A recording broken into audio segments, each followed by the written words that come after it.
Because you can switch it here, then as long as you have set this, I can.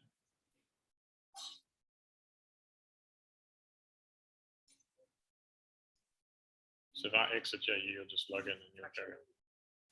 So just log in with your phone, Steve, then change to the host, and when I log in, then I can.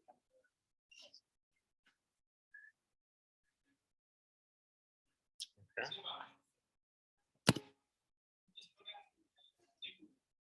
Which one? Oh.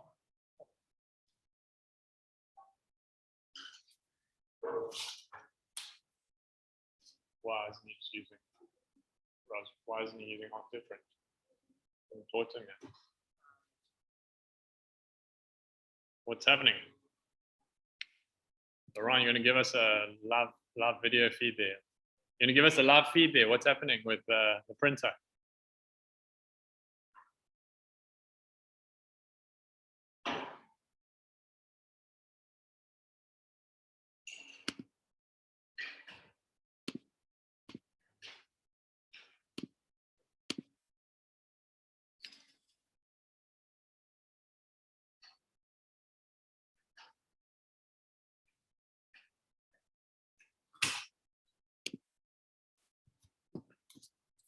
I don't know what my internet's going to be like that. It's going to take this thing.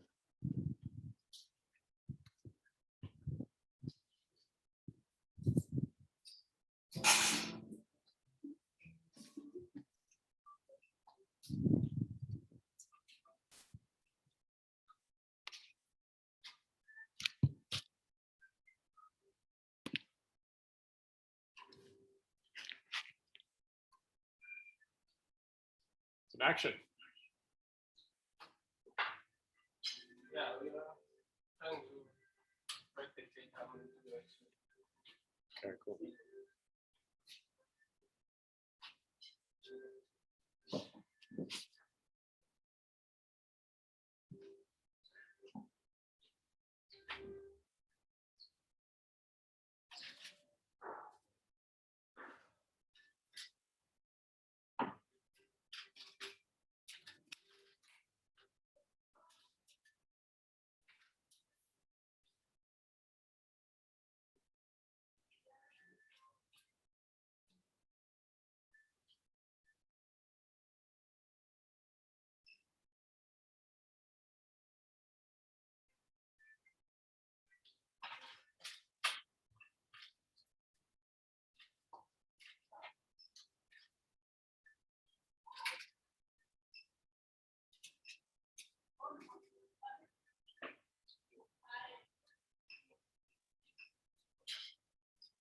Consider it's almost not done.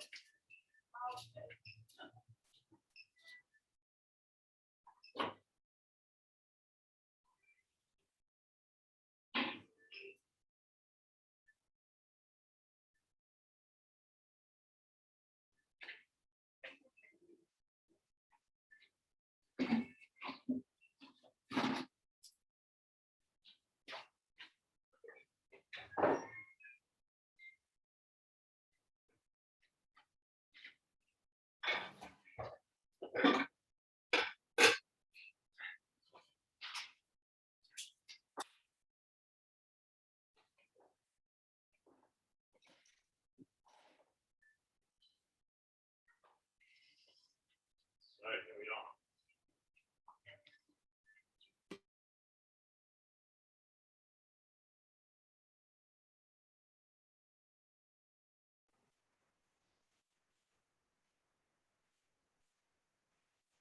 Hello there.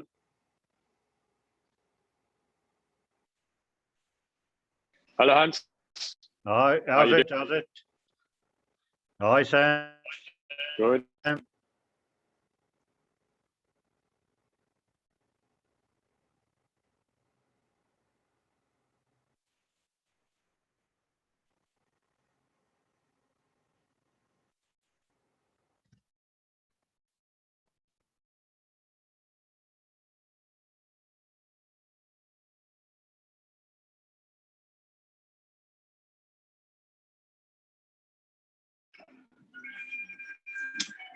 So we're going to do a bit of glazing today. And what I'm going to do is get you guys up to speed on what we have actually done and what we know about glazing so far, which isn't that much. And then we're going to see what advice you guys have in terms of what you want to achieve with your objects. So we'll take it one step at a time. I'm just going to get some samples together, and we can talk through the different things. But we're a long way from being experts at glazing, so that I can tell you. Let's see what we got here.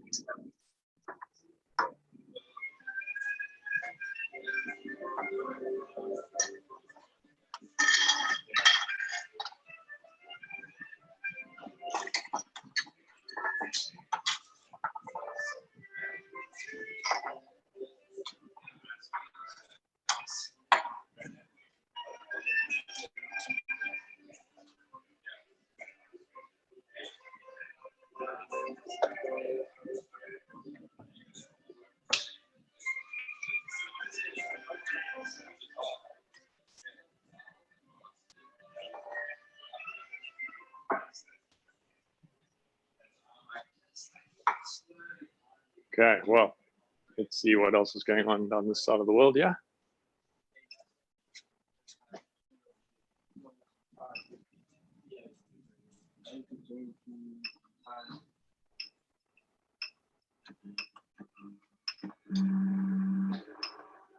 See, the first part, they slice it with different Yes. slices. So the flow, I even got to 800, just rotate.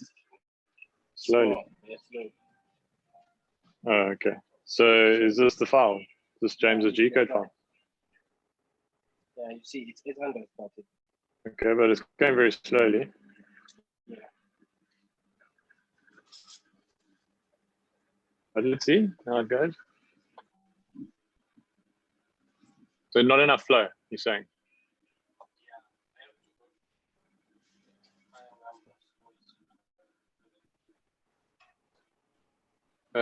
But he synchronized it based on our settings.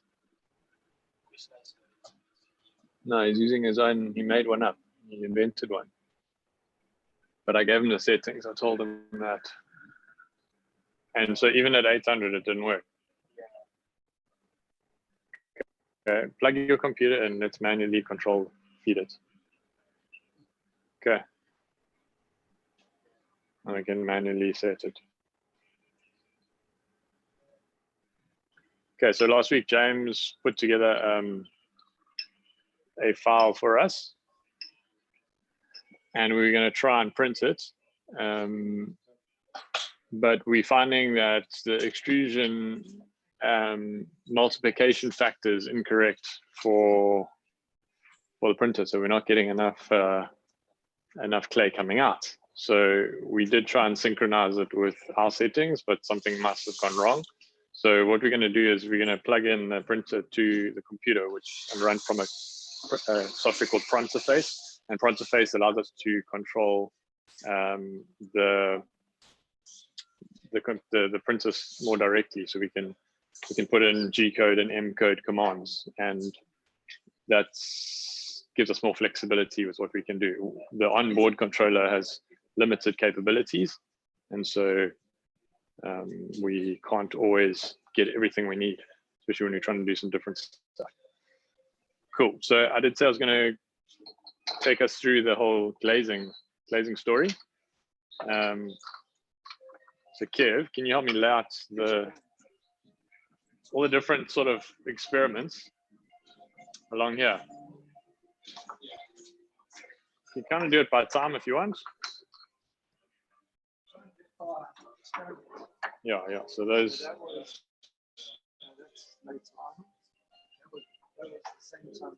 What actually happened? Okay. Yeah. We'll put these here. These are all part of the same. Yeah, these are all part of the same experiment.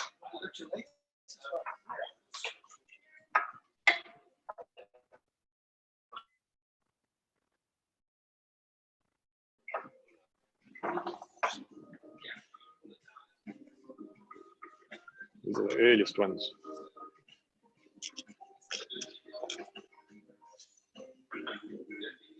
This is a win, eh? A golden terracotta. Yeah, yeah, pretty cool. That's the bomb. Let's do it thicker even. Do 2 coats.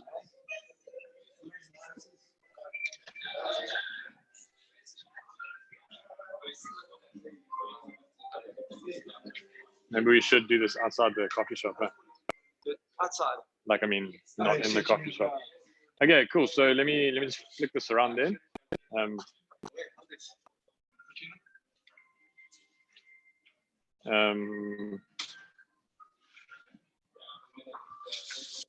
Okay.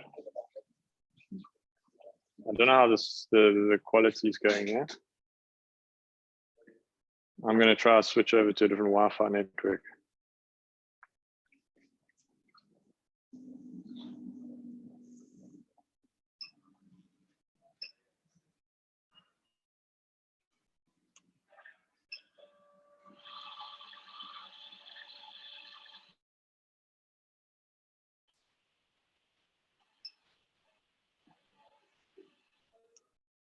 Okay, so somebody, you're now running the meeting, bro.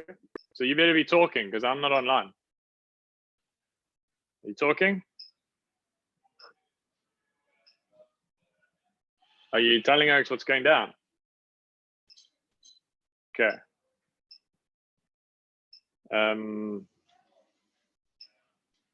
Okay, so I think the quality might be a bit better. So just a feedback on last week. Here's some of the thick samples that we tried. They certainly dry a lot slower. Those are 8 or 9 mil steps compared to the kind of normal 1 mil steps. Okay, so let's go to glazing. All right, so this is a bisque-fired object. It's porous, so it absorbs water and water can flow through it very, very slowly. And we then want to glaze that with some liquid glass or with glass powder. So this was one of the earliest glazings. This is just a dip a glaze. I don't think we even did this one ourselves. I think this one we did in another company. That's a transparent. So then we started doing some experiments. We took the same object and we tried a few different methods, and I'll just run you through them. So this is the transparent glaze. You can see the difference in the lights between the bisque fire and the transparent. And the idea is we want the glaze on the inside where the liquid's going to come in contact with the object so that it doesn't absorb liquid. Okay. We then tried some stains which were colored. So this was mixed with the transparent glaze, which is a paint-on glaze. It's got a thicker glaze to it. And again, clear on the inside and then transparent mixed with stain on the outside. You can see the consistency is not that great. And then we had some that were pre-mixed. This one was called Noir, and that is a lot more consistent, but also quite thick. So it doesn't give it, you got some lines that are visible and some that are joined. Here I was sort of trying to dip it really thickly, which then ran and makes for a little bit of a cheap looking object. But that glaze obviously is one option in terms of getting colors. And this one here, we put mixed in aluminium powder into the glaze, which looked silver at the time, a clear glaze, but it turned out black. Obviously, after it reaches 1,000 degrees, a lot of stuff happens, chemistry. And this ends up basically like sandpaper, which is what they make sandpaper out of, aluminium oxide. And if you've seen sandpaper, it's black. So this is literally, we made sandpaper. It sticks to everything. It feels quite nice, but it's very masculine. very matte, but it also picks up any cleaning stuff, you know, any hairs, things like that. So it's not practical, but it could come in. It could come in if it was a static object. It could make for something unique, a ceramic static object. This is a transparent glaze with some copper oxide dusted over it. The copper oxide turns green. It's very light blue when you put it on, but it goes very dark green. So those are the same, except for the flicks of copper oxide. And then this was a clear glaze that was mixed with a black iron oxide. It looked completely black when it was painted on, but it turns out like ox-black red when it gets up to that temperature. So again, the iron oxide is there and the aluminium oxide is there. And you can see that one's got a little bit of aluminium on as well to see how it looks. So there's two layers in one fire there, which is interesting, but not particularly beautiful. And then this is a black stain painted with an oxide, copper oxide clear glaze, which gives a little bit of a metallic shimmer. It's also possibly something that will make something look a little bit more beautiful. So I think that's something to, and then the red of my phone is actually making it look better than what it actually looks like. So that would be something. And then here is glass slumping. So we took a glass bottle that was broken in little pieces and put it around the object.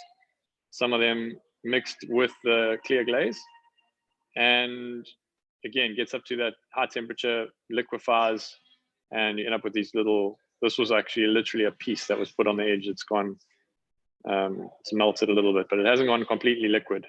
So we could go a little bit higher with that temperature, or have a different type of glass that would be more runny. And you know, the inside is not very practical, but interesting. So those are the first experiments.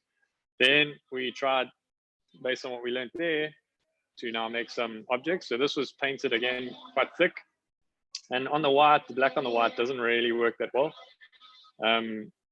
So we need to figure out, I think this was dipped in a dip glaze, which is water-based, and then this is a painted medium, which is thicker, but still not that great. And then this is a color, I think it was red or pink mixed with clear glaze, just to give you a colored finish. This could work. This was also a dip glaze. We definitely got, I guess after we dipped it or painted it, it thickened on the bottom. So there's a little bit of a ombre effect there. But this was a very quick dip. And because the object is porous, it absorbs the liquid and sucks it in quite quickly, and the actual glaze dries. We're going to do that just now.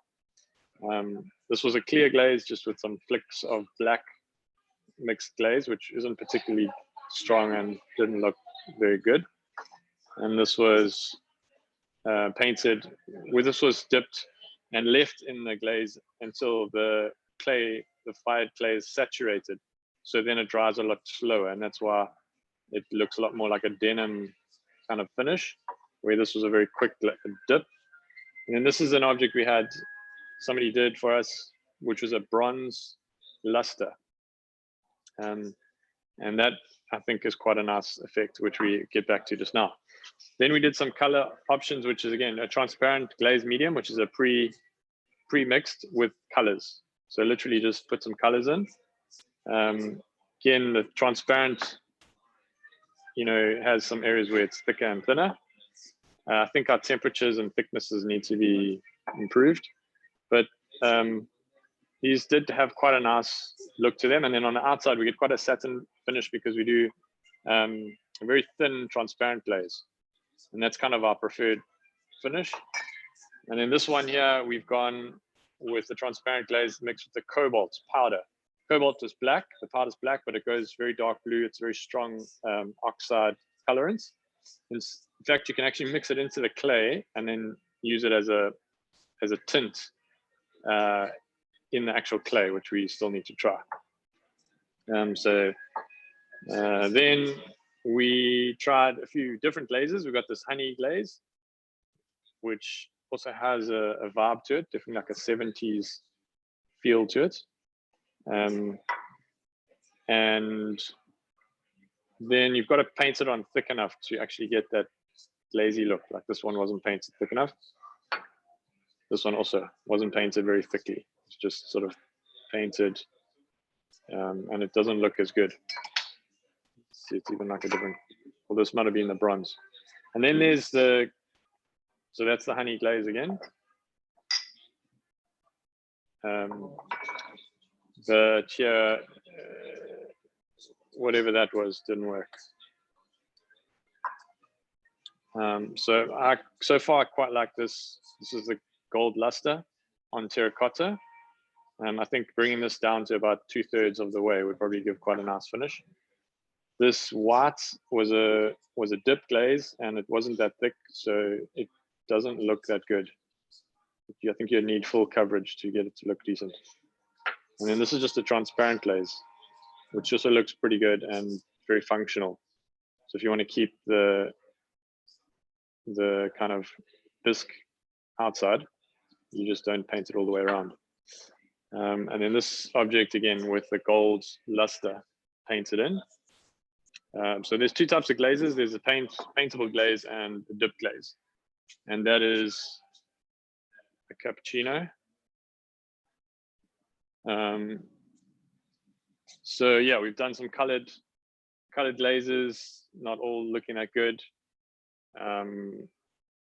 And these are to be fired. So this is the gold luster glaze that's painted on. So as well as that one and that one, and this is it pre-mixed, and it's mixed with this medium, which is like a thickened, like a PVA thickened liquid, and it's a 1-to-1 ratio, one liter of liquid to 1 kg of glaze. And you can buy the glazes in powdered form, normally in a 5 kilogram thing, but the guys at Camel have given us some. So this is the dark honey. This is matte black, and gray, and there's whites, the whole packet of them there. So we can play around. We can also tint the glazes with these stains. That's the copper carbonate, which turns out dark blue. The stains just are stains. They turn out the way that they look. So like there, the copper oxide and the black stain look the same, but that turns out green, and that also turns out green. So those two almost look the same. And those oxides could be mixed with the raw clay, and so could the stains even. And this is the black iron oxide, which also looks black, but turns out dark red. That's just the color. That's more of the copper cord oxide. That is calcium chloride, which we mix with the glaze to try and, when it's a dip glaze, to stop the glaze all settling out too quickly and hardening. And that's like is sort of little bits left over. That's a stain. That's a stain. That's cobalt oxide, which is the dark blue one.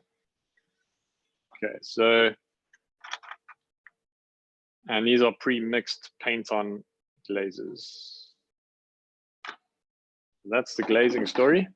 We're going to do a bit of glazing just now, and then here's some of the objects that we've been working on. So this was last week's objects. You guys all were part of that process. Alex modeled it in Fusion, and then we printed it. You can see the one weakness of this design is where you have these vertical steps, these insets. The clay doesn't have a lot of area to support the next layer.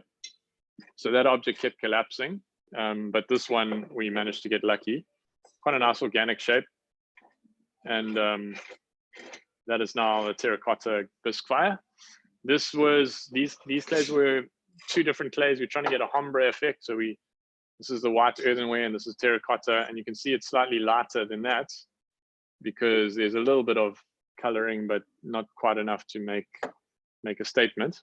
And this is the same object. The one is printed with a base on the bottom and one is printed with a base on the top.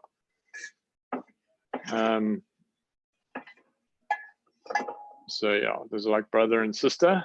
And then this was one of the experiments with the thicker print lines, which gives quite an interesting effect. So this is the terracotta and gold luster that we're playing with, which looks pretty good. And then the detailing, obviously, you need to paint it on accurately if you want it to look good, or dip it. And then these objects, we tried the white and the gold, transparent and cobalt and white. So what I'm planning to do is put a little bit of the gold oxide in here, and then we can do a bit of dipping.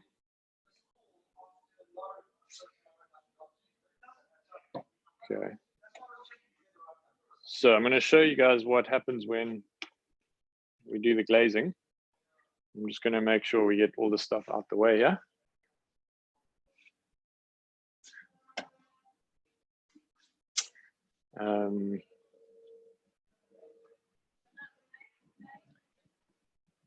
All right, so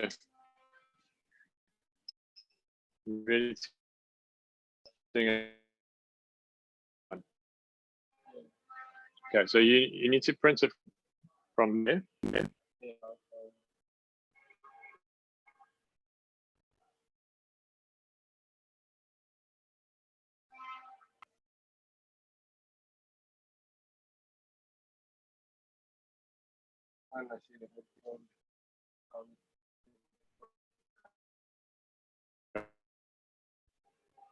Okay, just testing our things.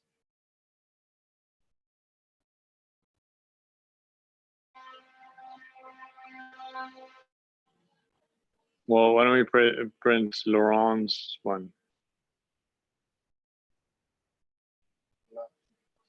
This one. Which one? This.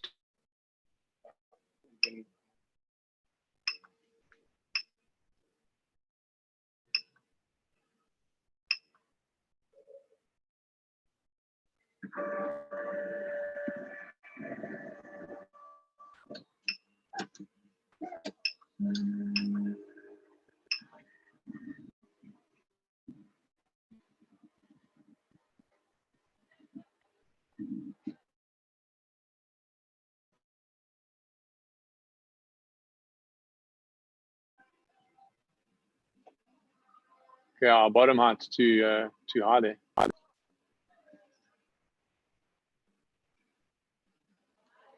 And the extrusion's too low.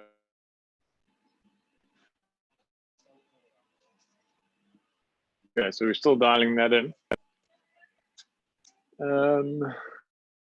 We did print that one. Oh, so here's another Alex vessel. It's unfired, but we might actually fire that.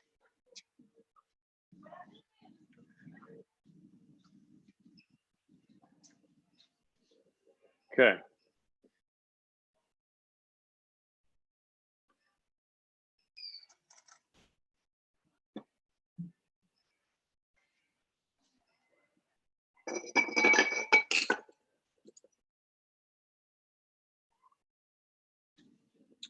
All right, so got my glaze here. I do need some paint brushes.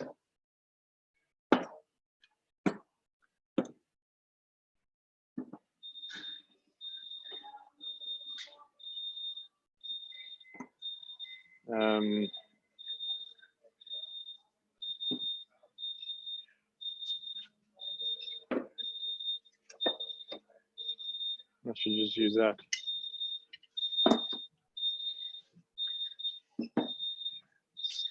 Alex, with us yet?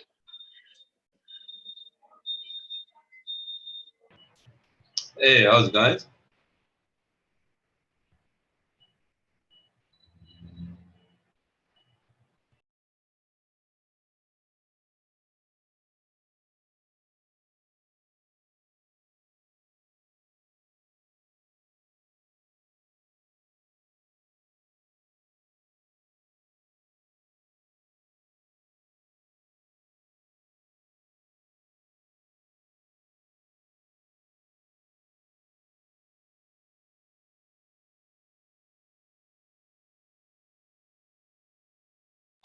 Alex, you there, man?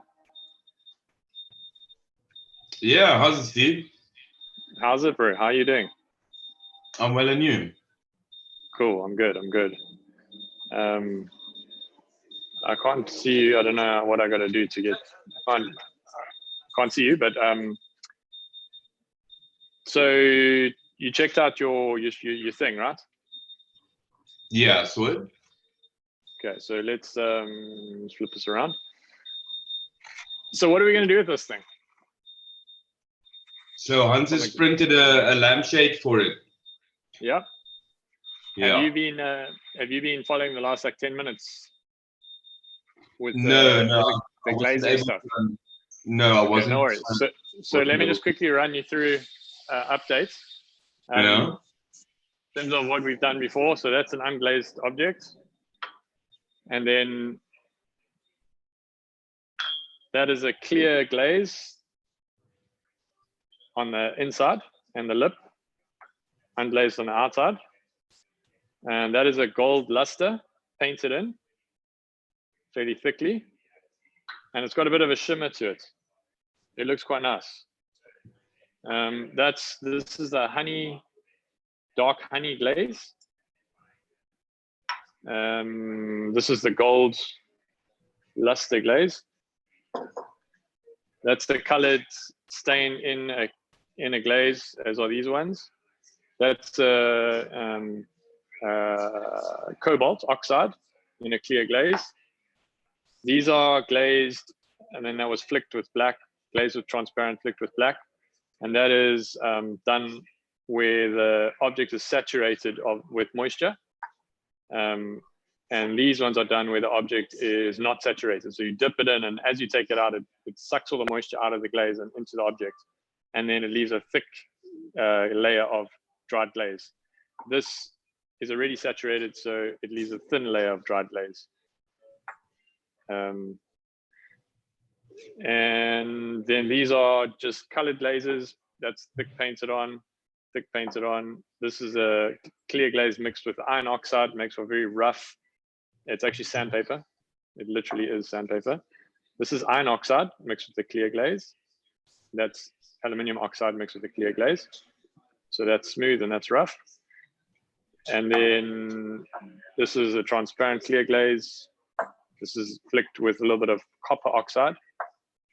And then this is some glass slumping, broken glass mixed in with the glaze.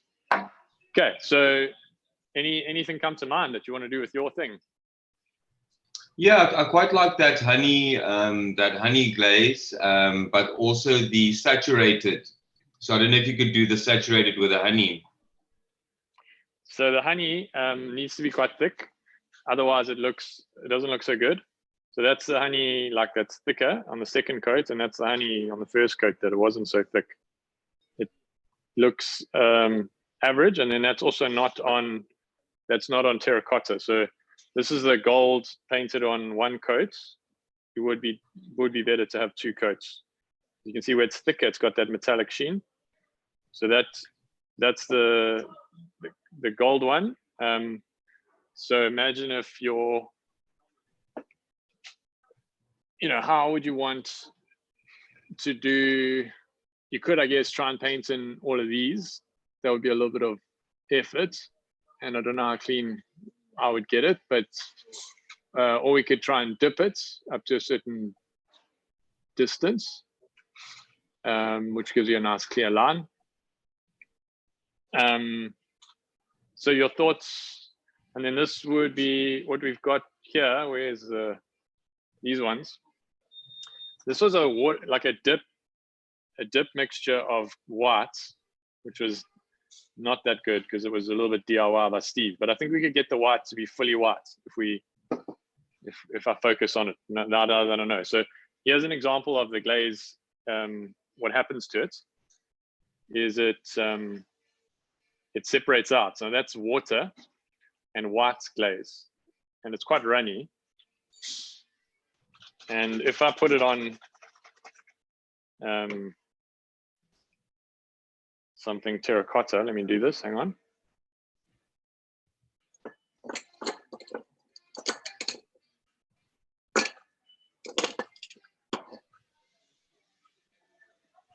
Okay. Can you see this? Yeah. All right, so this is a terracotta.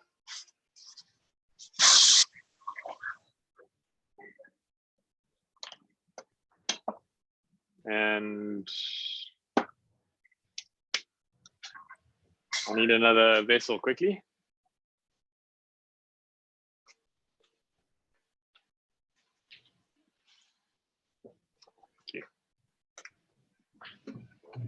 Okay, so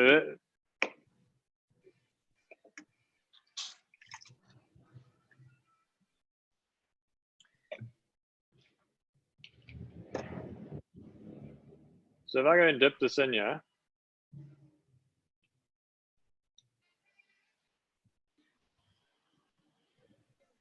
and then take it out,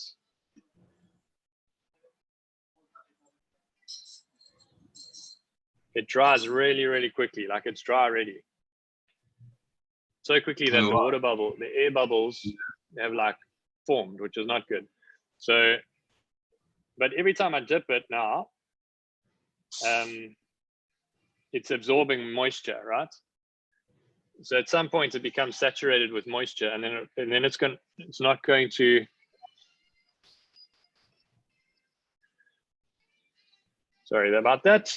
Yeah, then it's not going to absorb any more.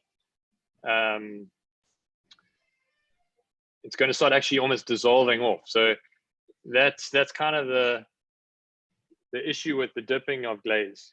Okay.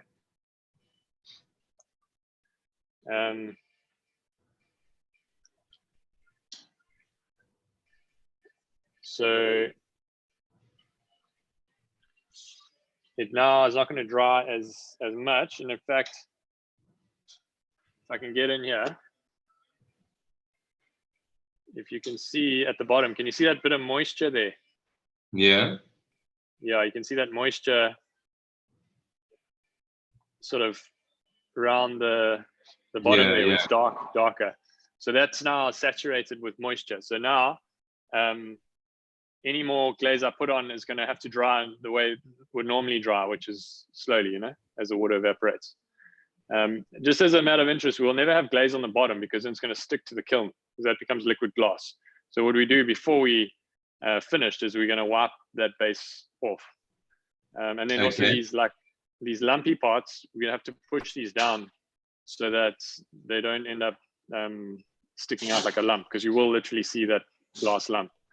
So Yeah. I'll just put that guy down there. So what I want to do now is I want to make up some white glaze using the medium. Okay, the medium is that PVA medium, which is this stuff here. And again, it's a 1-to-1 ratio. And then I've also separated out the gold here, so I can do a little bit of playing with that. Because I'm thinking the gold is like one of the better options. Again, same story, is like it's thicker if the object is not saturated in water. So if I take these two objects, these two cups, and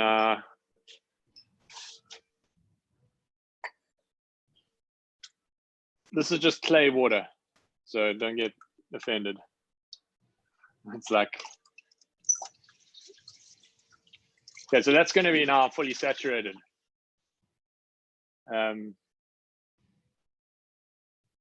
And the other one's not. So if I paint that on, it's not going to be as thick.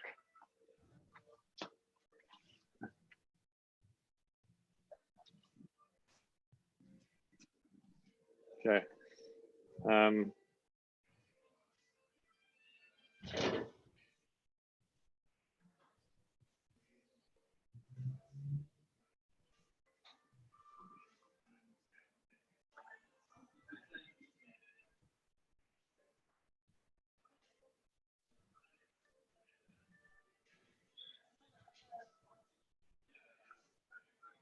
Okay, so that's lacquer thick now. And while it's drying, it will dry quite quickly, but I do want to keep it moving. Although I didn't get it very straight, but because I don't want to get a drip in any one particular place. You can see how thick it is. It's actually covered all the lines. So Yeah. that's probably going to end up with quite a nice effect. And then I'm gonna have to do something on the inside because that's going to look ugly. I'm gonna have to because of the air. Obviously, as I push it down, the air inside here is stopping the glaze going in. So I'm going to paint that after this other part's dry, and you can see it's already starting to dry there. Yeah. You can see how quickly that's drying. So little drip there, which isn't great. I might just have to fill that in. So I think that'll probably dry okay. Now this is the one that was wet. It's still wet.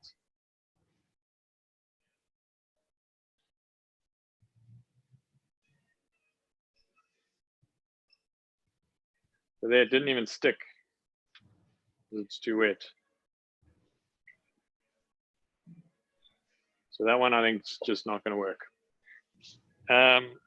Yeah, so the honey glaze. Yeah, so we were saying, okay, so back to the... I think if you like the first one, what you did with the gold, so that looks a bit like a beehive to me. Yeah. So if you can dip the top part where the third lines up until the third yard, maybe not as low, a little bit higher up, a little bit more, yeah, till there. Yeah, dip it till there and then turn it upside down so that it literally drips, so that the drips that it's dripping down, so it looks like the honey is dripping down. Okay. Okay, So, cool. yeah, that could be interesting. Okay. Is that possible? Anybody else? Yeah, for sure. Anybody else, seeing as though we are collaborating? Yeah, I know it's Alex formed the object, but let's make it a group participation. So who else has got?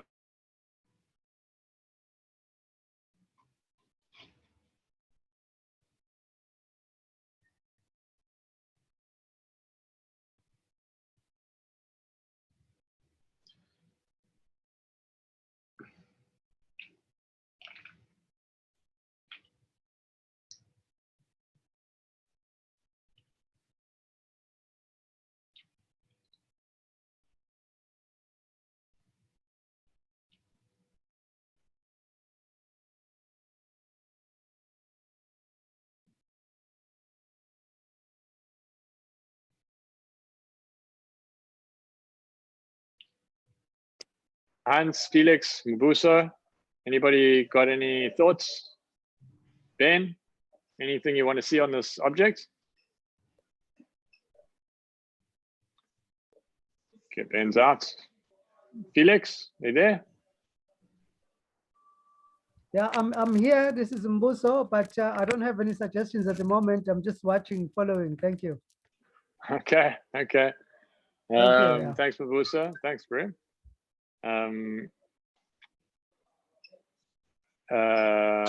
Let's see. Sam, you got any suggestions?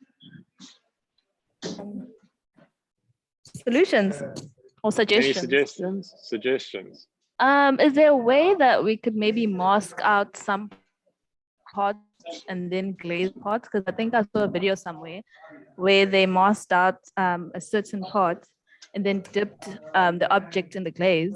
And then like after it was done and fired, the parts that were masked, I think they used, sorry, this is a bit weird. I think they used like a wax of some sort. Yep. And then, Yeah. They use wax.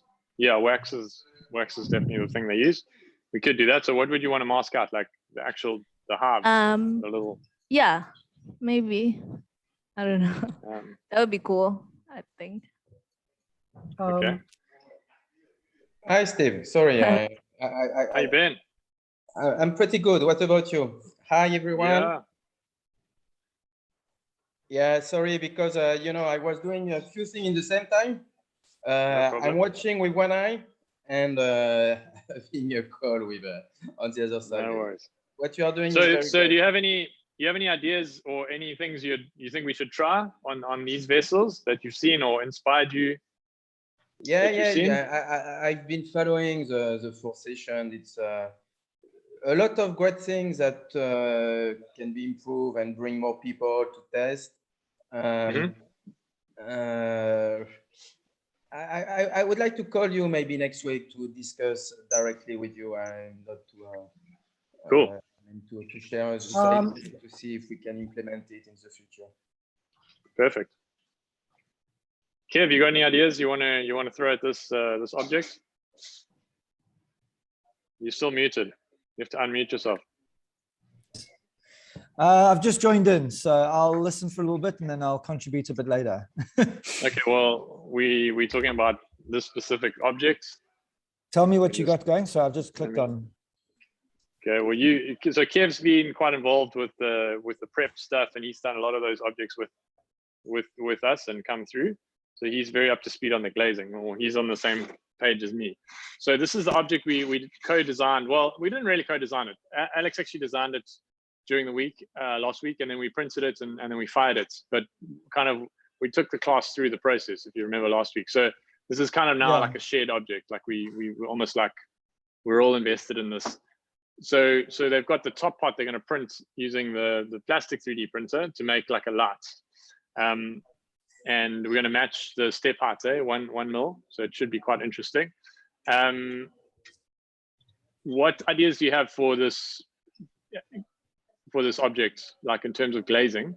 Alex said he's quite likes the honey glaze, but we haven't really got the honey glaze worked out so well on the terracotta yet, but we could just really go put a lot more into it. Just go big with that. You got any ideas?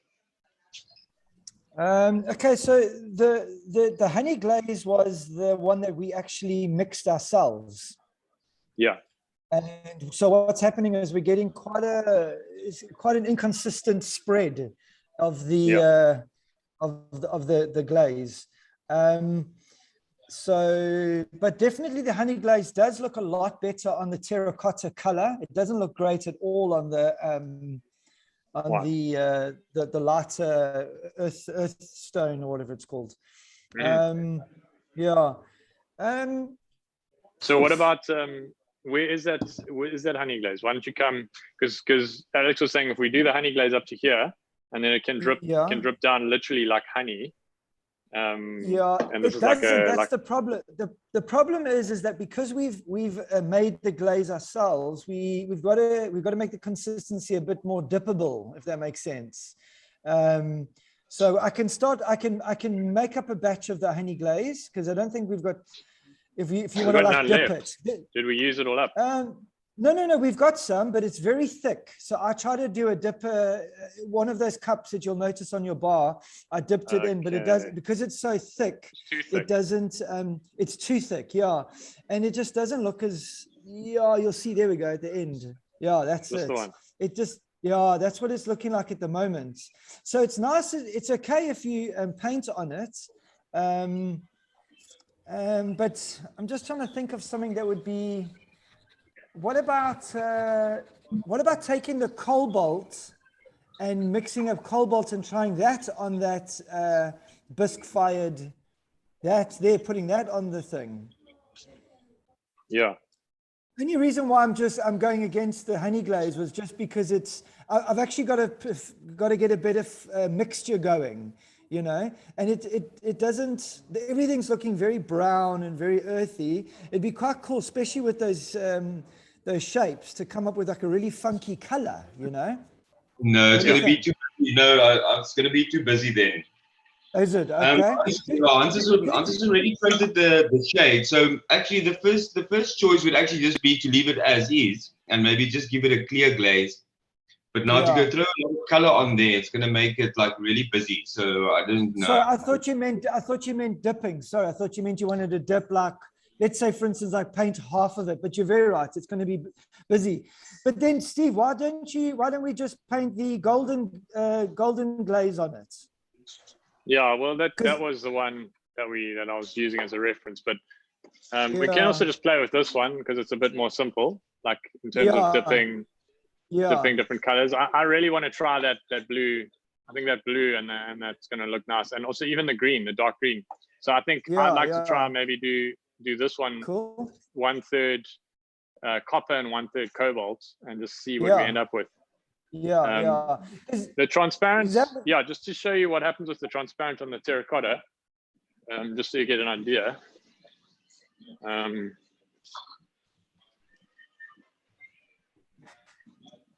So these are both, you know, very much the same terracotta. So the transparent makes it a lot darker. Quite like the transparent. Quite like the transparent, Steve. Yeah. Well, yeah. Cool. So it gives it a sheen. So would we just dip the whole thing in, or paint the whole thing with the transparent? Maybe a half. Maybe it's not. It's nice to get a bit like to have a bit raw. I like the effect of having kind of like half and half. You know, makes it a little bit more interesting. Yeah. Yeah. So like there, we've just got that top part. The cobalt is too dark and too thick. I'd say like it's a bit too overpowering. Yeah. But I like that clear actually. Now that you put it next to it, that is really cool. And if you have a look there, Hans has got the shade in his hands there. Yeah. He's printed it during the week. And at the moment, it's of course just natural color ABS. So I haven't messed around with any colors on the shade at the moment, because you can of course put colored bulbs into this as well. Yeah, yeah. No, I think simple is going to be better. Eh? The simple is going to be much more classic. I'm using like a base of some sort, you know, just to ground it, like either transparent or something neutral, or yeah, and also this, because it's so porous, it does sort of absorb dirt and stuff, where the clear washes very well. So question is, how much of this do you want to dip, or do you want to have a base sort of a kind of? Well, actually, Steve, I think what would look cool is if you did the whole clear, then if you did it clear, the whole thing, and put a dark base on it, that would also be cool. Yeah, yeah. Okay, sweet. So Kev, you're gonna come help me, bro. Cool. You the. I'm coming. Yeah. I'm coming. Okay, sweet. And then I'm gonna work on this one here with some of the more strong colors, and apply some of our learning in terms of how to mix glazes and how to not. Okay, then the next one is this one here. So Sam, I need your design eye here. This has got a natural break on it. It's not designed with this line. It's actually it was a result of the extrusion settings or something went weird here. So, but we've ended up with this natural break. So now it makes sense to have a color here and a color there. I think we'll do the clear glaze here, which will give us that satin look, just a light dip. And then the base, I want some ideas. So Sam, what do you think? Yeah, when I saw that, I thought of like a dual color type of thing as well, like sort of dipping the bottom part with color and leaving the rest like kind of clear, or the other way around. That's like my initial. What color? What color? What color? I'm gonna come that side and pick one. So I'm not sure which colors we have. Yeah, that's gold. Gold. Yeah. I'm just gonna set this up here so we got. Okay, I'll put it on the other side then.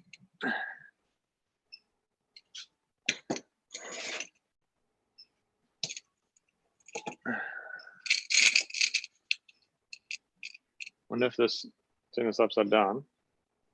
Does the whole thing turn upside down or not?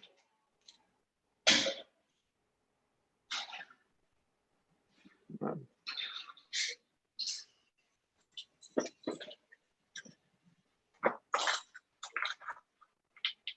So it needs to 3D print a phone holder. What I need to do. Oh, there we go. It'll work.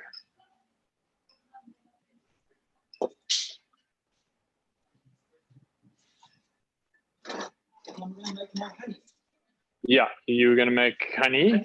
You were going to do the cobalt. Oh, here's honey here. Yeah, this is just when. That's plenty, bro. We just need paintbrushes. Yeah. So did you mute me? No. That's the turquoise. Okay. Okay, let's see. Sam, will you go check what paintbrushes you can find? Yeah. I think you should log into yours. You can log into accounts, right? No, I don't think so. Log in from yours, yeah? Yeah. Or bring your computer here, or yeah. Or bring Sam's, tell Sam to log in or something. Actually, I can. Yeah, I can log in too. Because we're streaming on YouTube now. Okay, cool. Will you share that link in the Zoom? I think they already have it. Shares it on top. Where? On Zoom? Yeah, like streaming themselves.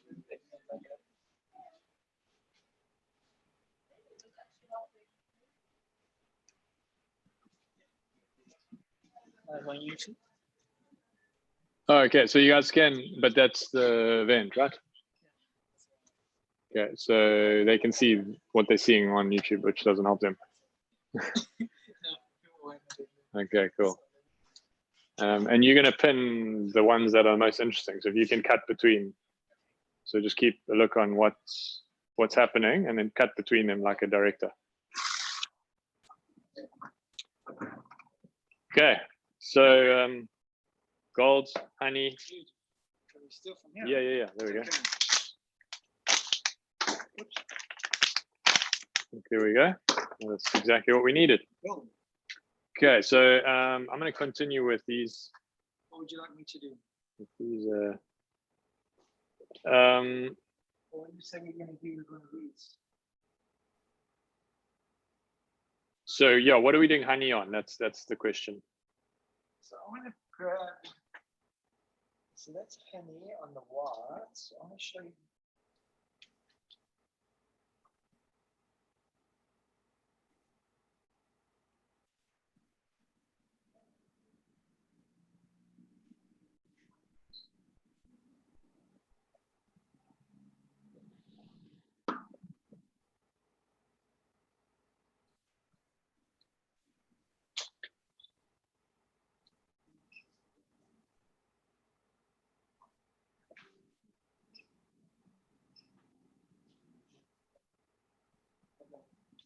So then you can decide where we do your first time.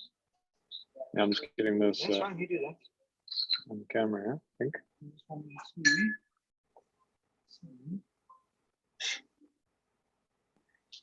Think of a way. The problem is that because the lines of the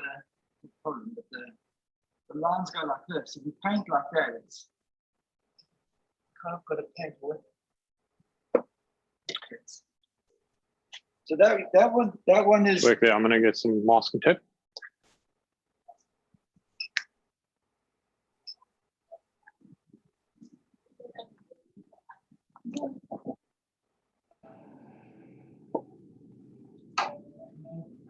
So this is the.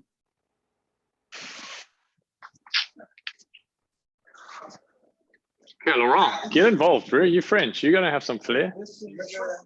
Come Well, on. I'm showing him here. Yeah. Just give him a quick. This is the what Steve is breaking up at the moment. So that's it. I personally like this on the terracotta. It's much better than the timber.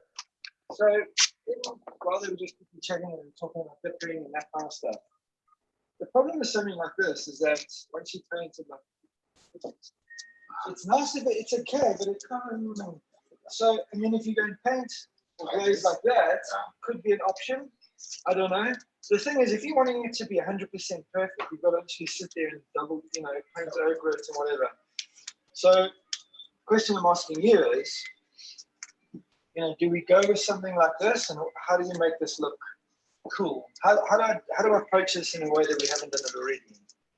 Because it looks great if you do something just like that.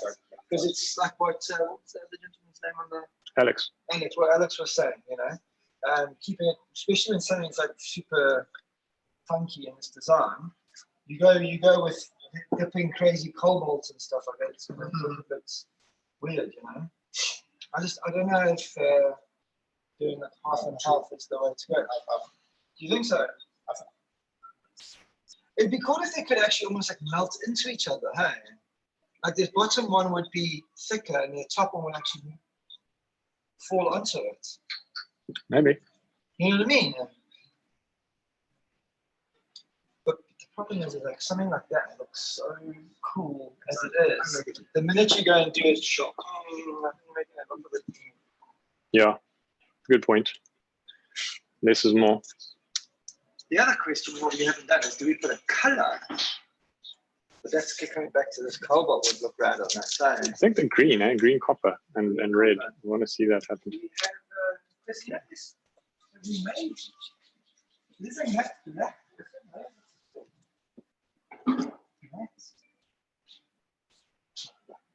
That's crap.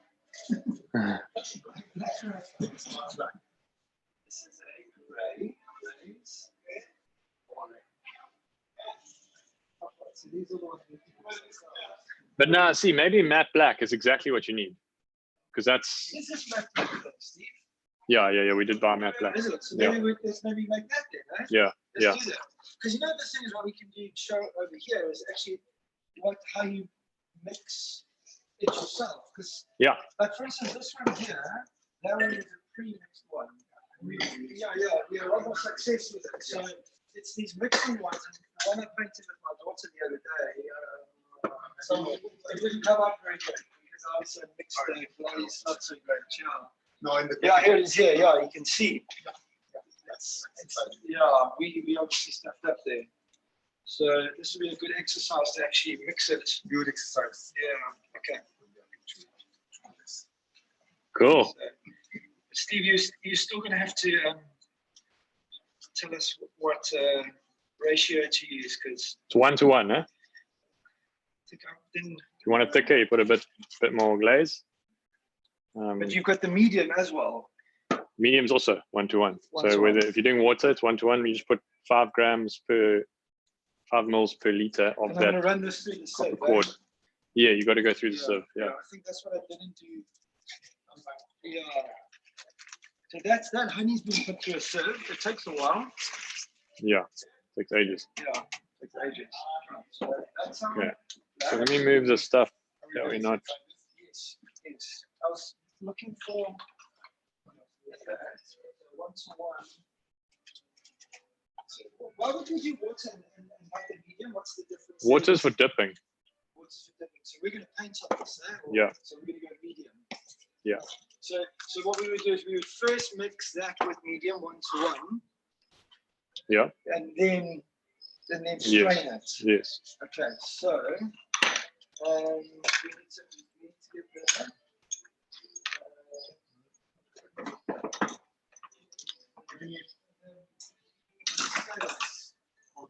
Yeah.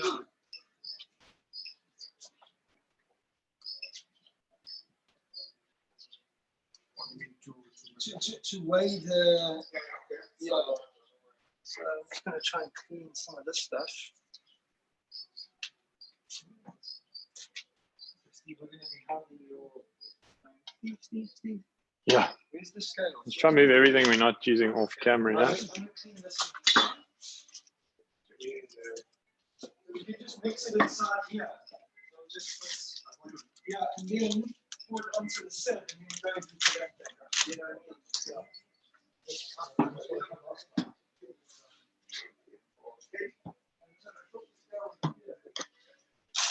I mean? Yeah, we don't have the scale here. Need to ask somebody for the scale. Okay, I'm gonna do Kev's unmute myself.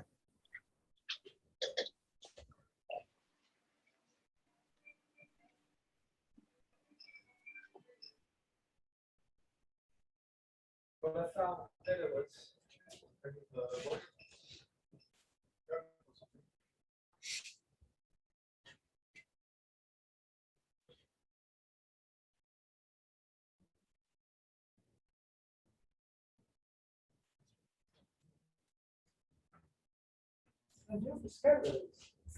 The scale. I'm gonna ask.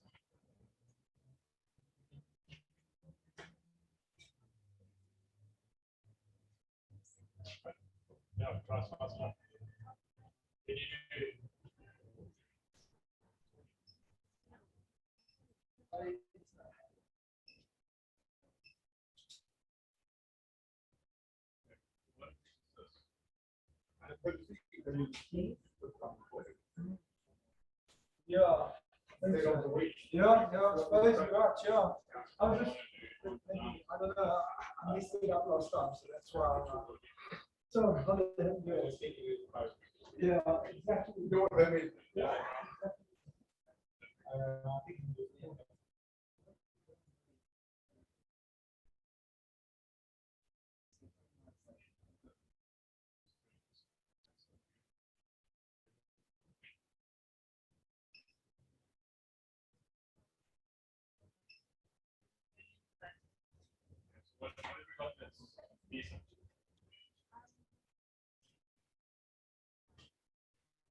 What about Alex? What about James? The G code. Can we find a small scale there? Is that fine? I'll get a spoon.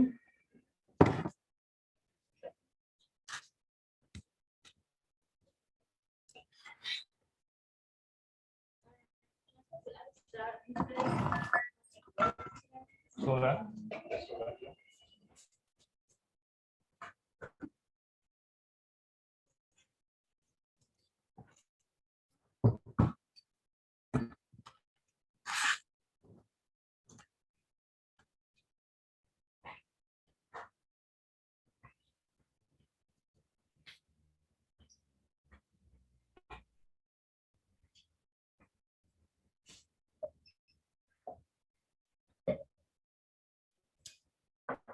That's a gold luster.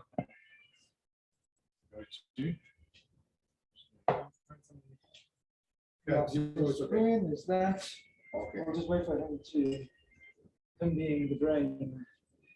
So what I want to do is gold luster, so we'll go down to the thing.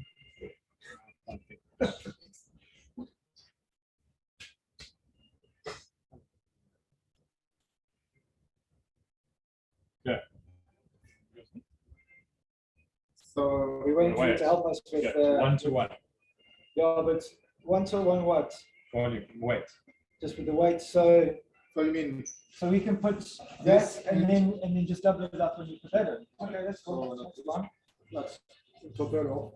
I don't know. You can just, what, I would say, yeah, let's do a decent mixture. Just remember though, so what's going to happen is when you do this, you're going to laugh at the system right we have, but we literally take I know something and we try and push it through there. Yeah. Okay.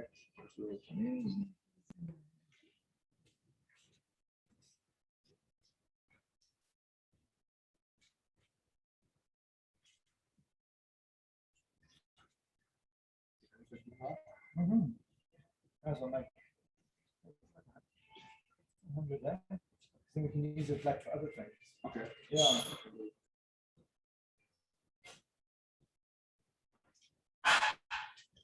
Perfect. Okay, good. And then you pour that in and make the 200. To mix it or not? I don't know. So this is the medium. Yeah, it's 1-to-1. Fine. So first, Before you put it in, first. that's going to then be thick and then not matte. I think it'd be better to be water. Okay. Well, that was what I was trying to figure out what the difference would be. Yeah. So do 200 grams. 200 we already grams have of that. We already have black glazing. Just use this. Well, I didn't know that you had black glaze. Yeah. Just thinking, we'll mix that up for painting on there, and then this one's for dipping.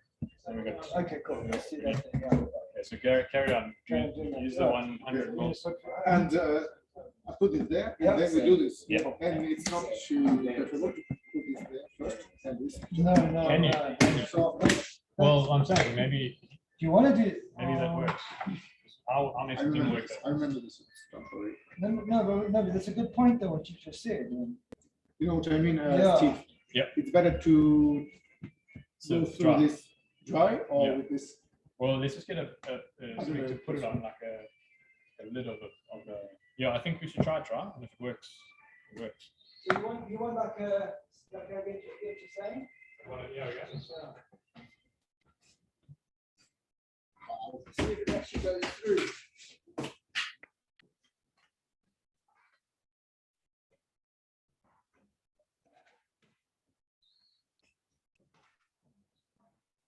We always need to 3D print some dishes, like flat dishes for. Okay, I'll try that.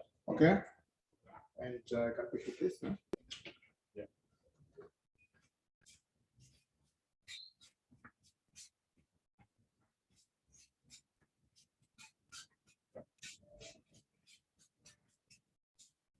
Thank you.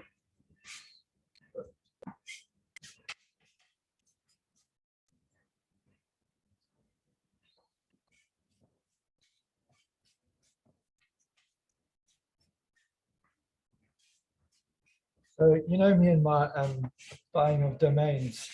So I bought some more domains the other night. Give it horns. Lily ice cream for obvious reasons. Mars Club. I don't know why I was there. And then obviously I'm just renewing my autograph studio. But I was like, Mars Club, that's great. One day if I ever have a nightclub, I'm gonna call it Mars Club. We're going to sell it to Elon Musk. Yeah, yeah. So I'm just like taking the THC tablets, you know, sit there at night.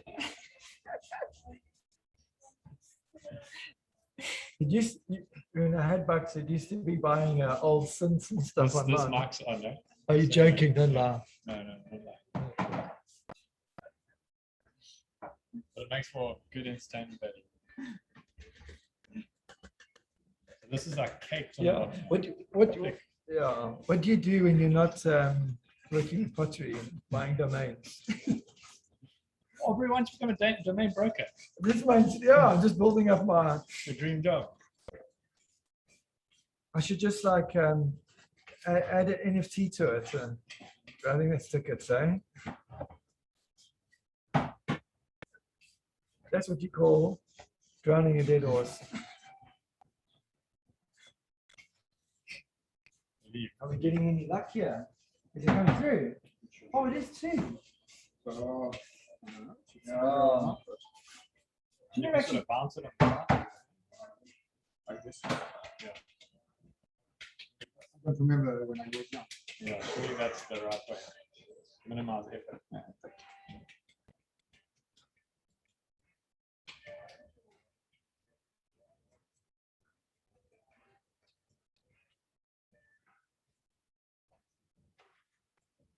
Then should I give this a clean up then?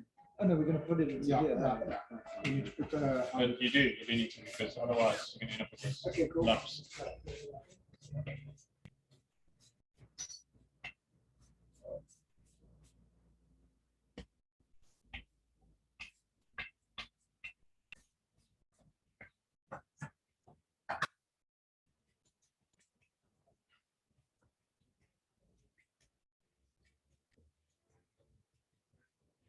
so normally what is it exactly this?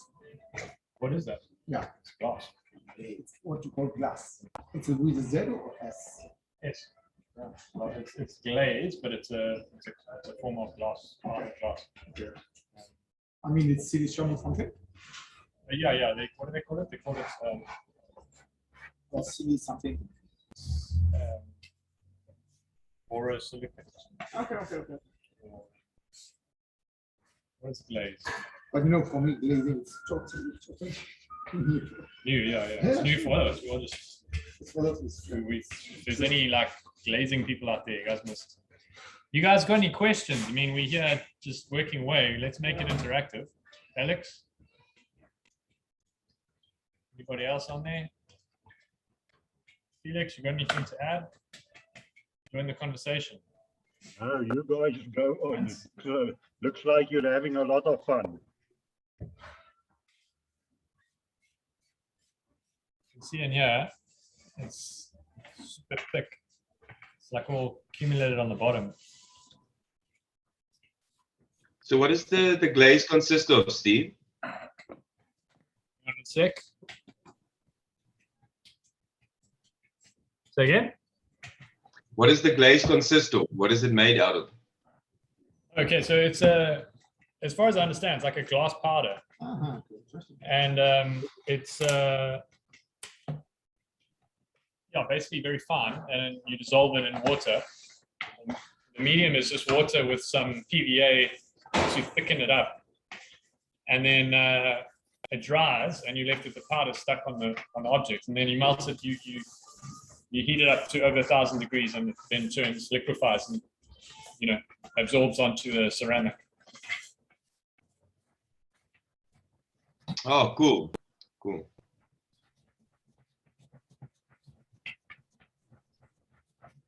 And it's so fine that it's like if you leave it in the water for long, it just all settles down. So there's actually an additive we put in, but even with that, it still settles.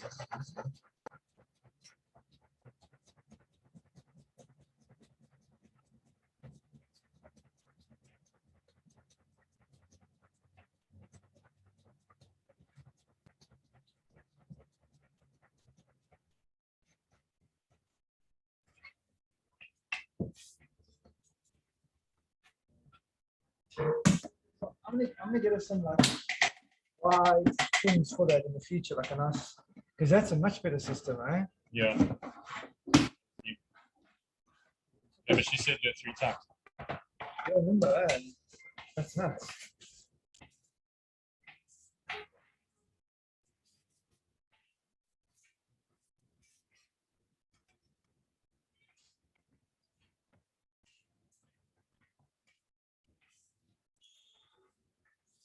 Chunks, yeah. You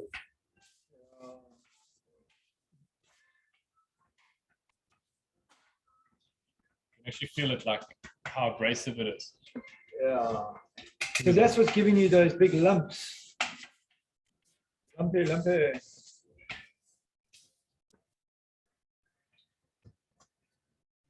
I'm on my phone here. Look, I'm very interested. Checking my WhatsApp. It's for. Go to Hassan's packaging this next week and get a whole bunch of stuff for it.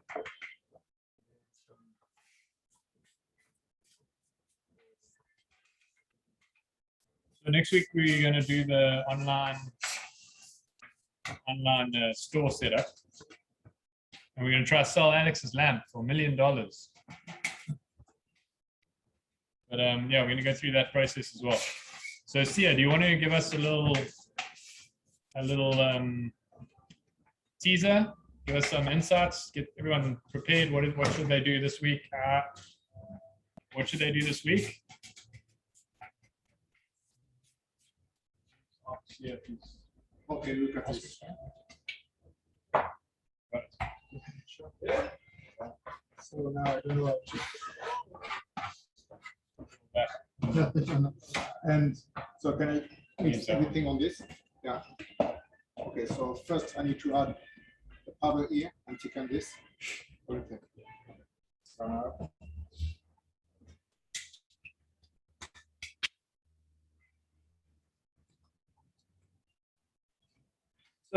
So to have a shiny glaze, you mix 1:1 with medium.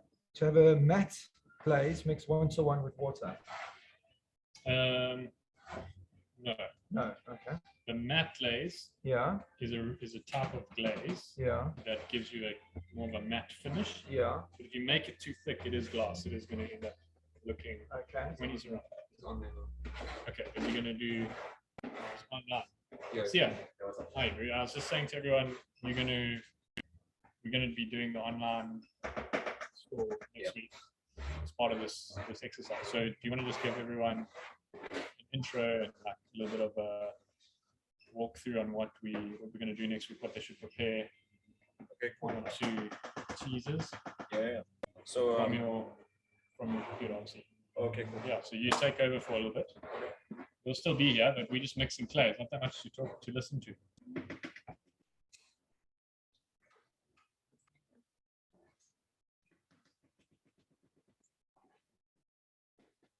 So let's just quickly chat about the glaze again, you're saying. So if you buy a matte glaze, yes, what do you mix it with? Still with the medium, or with what I'm trying to work out is what's the water is just for is that if you're wanting to do the dipping? Yes. The other one is if you're wanting to do the painting. Yes. Okay, cool. Because that's obviously something. And then obviously the matte powder is the matte powder. So yeah. But I think if you put it too thick, it still goes. It's going to be still going to do that. Yeah. Look, I'm not expert. Yeah. Use that. I find it actually. Yeah. Okay. So can you use this or water? Yeah, use that. We're going to use that. Yeah. And to mix, can you use this? Yeah. try to put more into it. Yeah, either. But I think It's just water with PBA. yeah. This thing looks a bit funky now. Oh, you know how to use it? Yeah. Okay, that's fine. So now 0, and Yeah. there's There's 100 in there, yeah. so maybe 95. Something like that, yeah. Yeah. If you put more glaze than powder, Steve, what's your experience? Does it? It's a bit thicker, darker. It goes darker and less glaze. Less glaze is thinner. Thinner. So I'm going to have to mix this for this to shake. Okay. Yeah, it's just water with a PBA base. PBA base.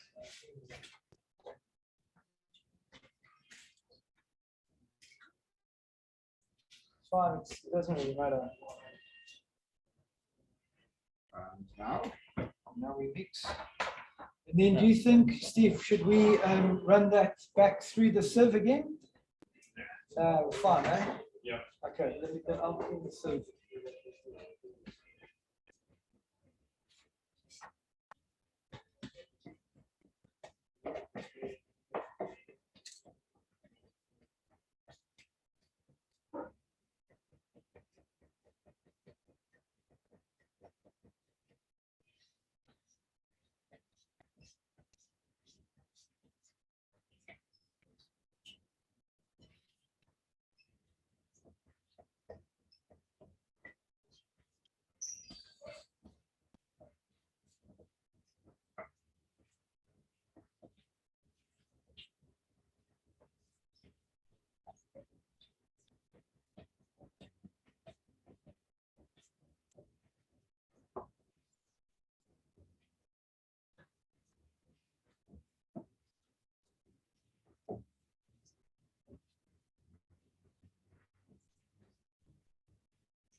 Yeah, we go.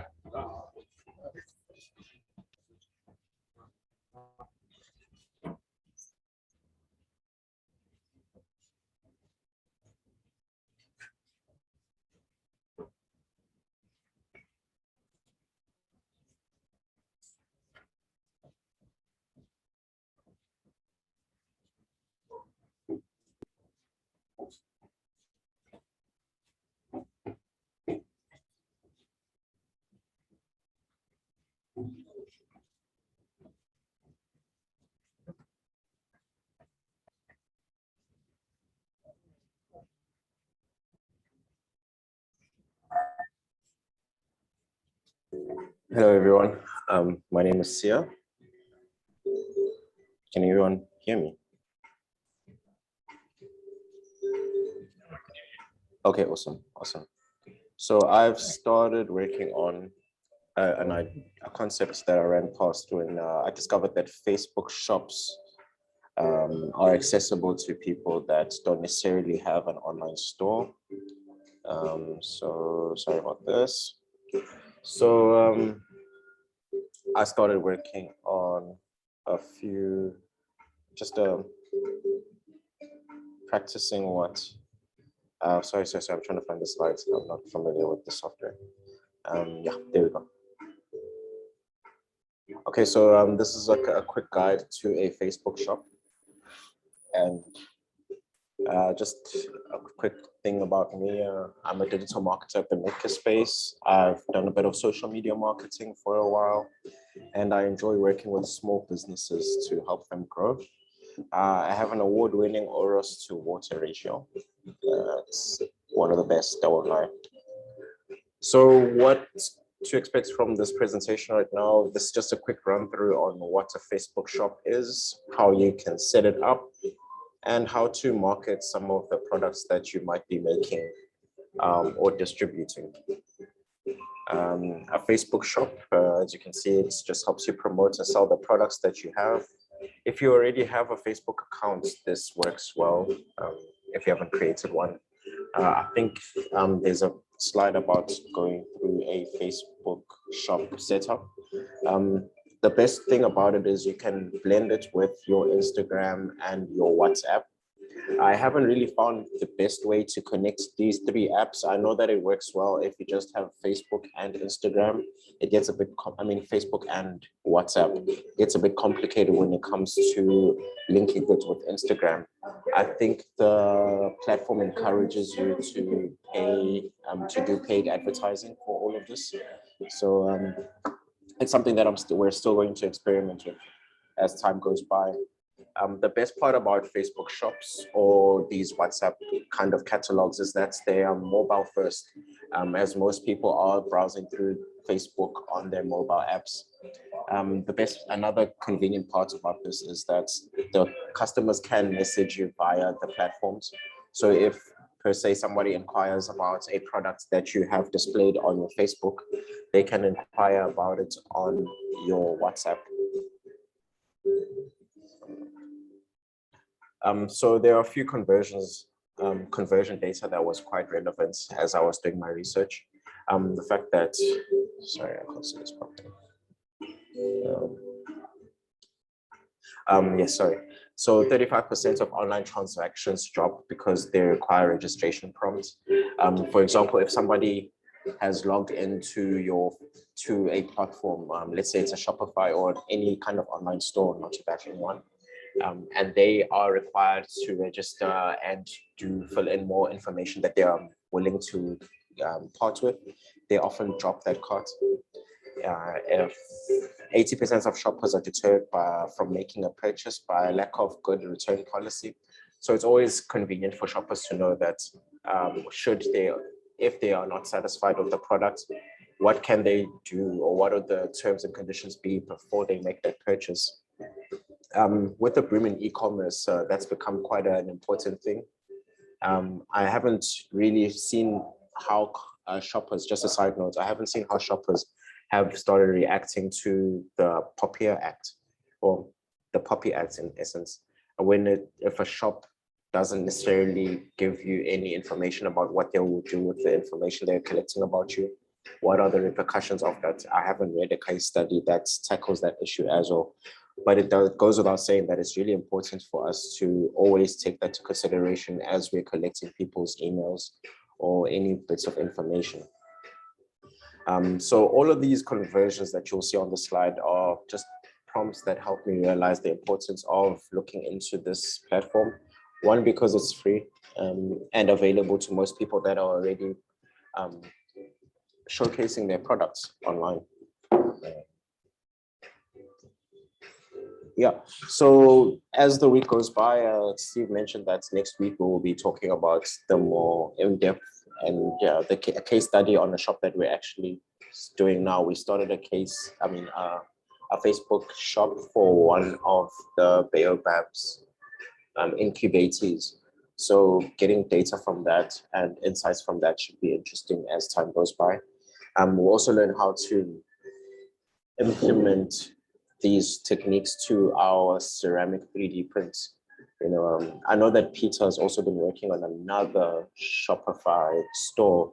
So integrating those those different platforms into one should be very interesting, and how people might respond to what we have to offer. I was supposed to give you a little bit of a taster of what's in store for the next few weeks or the next 2 weeks for e-commerce side of things. I really appreciate the time I got to spend and talk to you. I hope you have a very good Friday. Thank you very much.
So what I'm going to do then is I'm going to pour this into here.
Okay, perfect.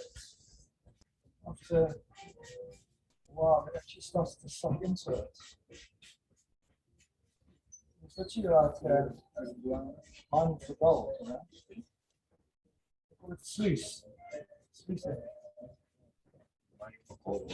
Yeah, that's in there.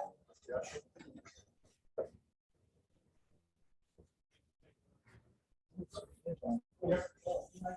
I'm sure there's a different system to this, but yeah, what she said, the problem with that is like you put it in there and you try and bring it through, and then you get like all sediment at the bottom, and then you kind of get stuck in again, whatever, I don't know. Basically, the lady from the oxygen place said that this is the best way to get like a. Sorry, it's 11. But bear in mind that we bought 1 kilogram of this powder. They actually sold them in 5 kg. So you're not supposed to, like, when you want to do this, you want to do it at a bigger volume. So that's why I'm pouring a whole bunch into a big bucket. It's going to be much better than doing it this way. Obviously, you want about 5 kg of it. No, just because we're knocking around. So eventually, if you go, okay, we definitely want this particular color, you want to do the 3 or 4 range, you know, about 5 kg. But if it's a few, you know. It's actually not sucking. There we go. Yeah, it's quite cool. Yeah, so eventually it comes through. And then it's like, and there's no bits and stuff. Ready for the cooking show?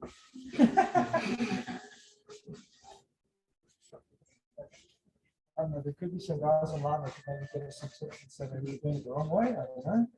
But we're all just figuring it out as we go along.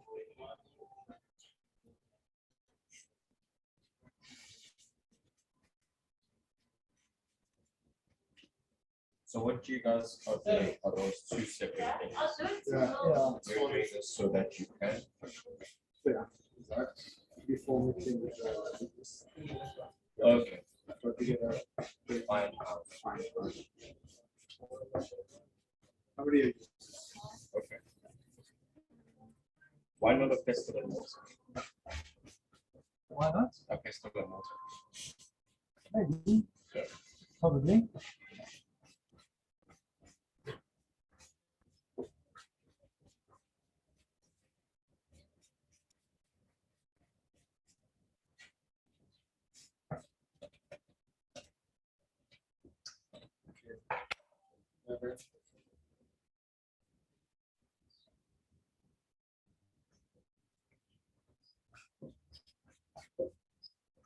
We need to put this into like some sort of like blender thing, you know? Yeah.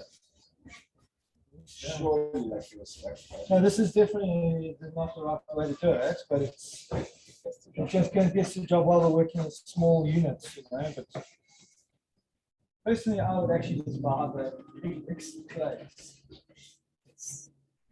You know what I mean? By the time you finish with this, you're so bored, you're like, oh, I don't want to paint anymore. Like, you buy that, you just paint on, boom, done. Oh, this one's okay. Yeah, What is this? What's in here? So that's the glazing medium. It's like the liquid glass. Oh, really? Yeah. No ways. Yeah. So that's basically just like a stain. So you're basically putting color into it. No way. Yeah. But in saying that, then there are some of these other ones that are, there's like a different composition to them. So some of them are stains and some of them are glazes. I don't know what the difference really is. I think if stains can be used to stain the clay. So if you wanted to actually mix it in with the clay, whereas the glaze, obviously you can't mix the I think glaze something in the clay. Yeah. I think the stain's a lot more Not white. multifunctional. That's got a pink to it. And funny enough, that was actually Steve said that there was the black stain that was put into that. But when it fired it, Because I saw that the other day, and once it dried, it was gray. It was gray when it was wet, and it then was it a dried. gray, yeah. That's very specified.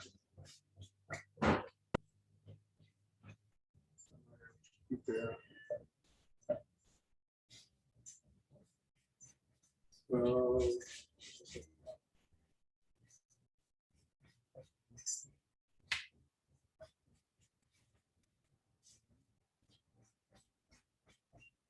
That's like a normal paint job. yeah.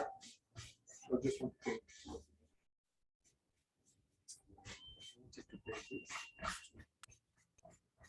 Oh, no.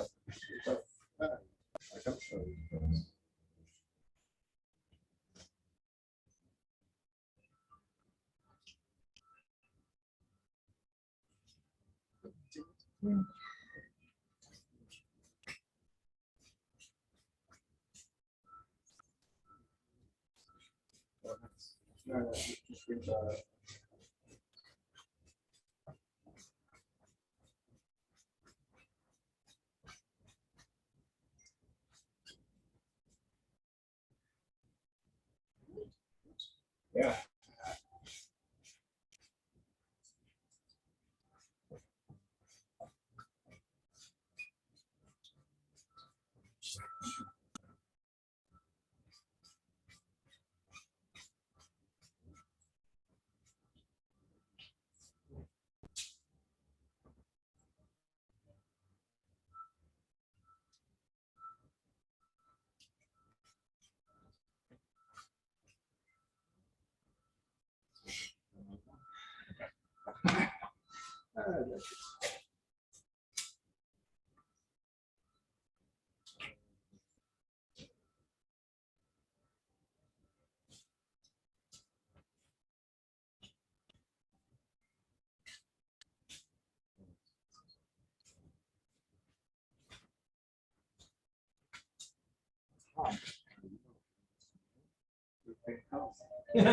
No, no, no. Okay.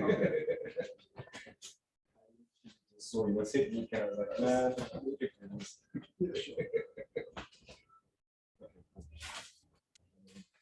work in progress. Can you just like put this straight? Yeah, that's straight. I remember when I did that. Okay, so got one here. So that.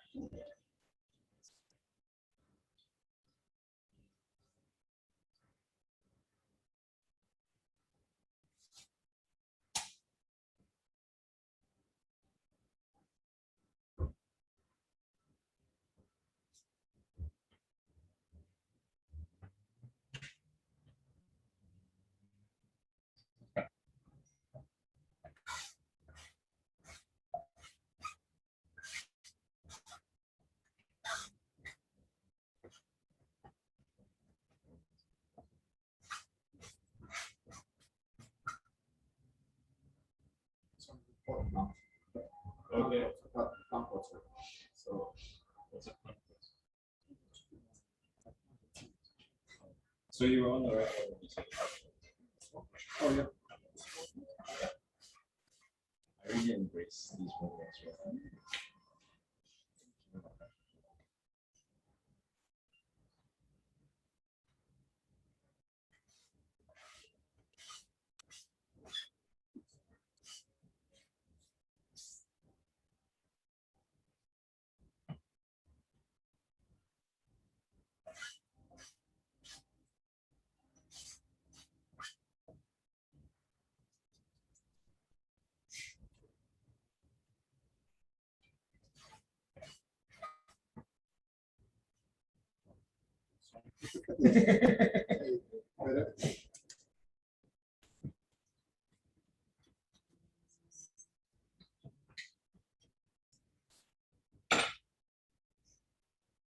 There you must have found it. Yeah, that spoon's not really working. I'm trying to almost like push it in. Oh, nice. You can see like should be. I mean, especially when you was the dry powder through the hole, by just banging it on the side. Yeah.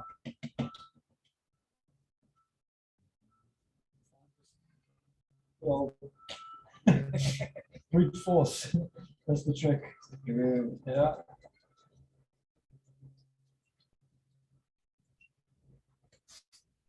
This definitely is not going to go back for some future. Keep going. It's up stuff.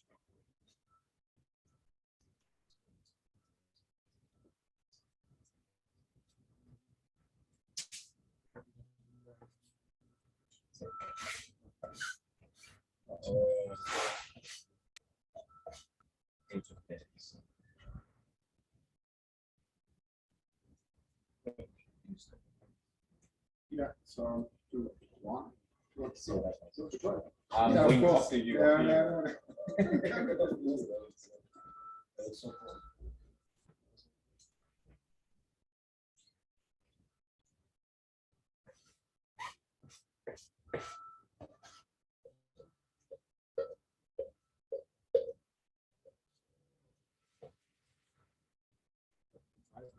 It does. I was smelling it as well. I doesn't have any scent.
Now I understand why pottery ceramicists always do these art-like sculptures. Because the amount of time that it takes to do this, if you're going to make cups or plates, you got no chance of selling it. You know what I mean? So you'd rather make the sculpture, and then people will go, okay, cool, they've got perceived value. Yeah. Whereas if you're going to try and make a cup and you want to sell this for $400, that's, you know, enormous. Yeah. You know, that's why they do what they do. But now we know now. Now we know.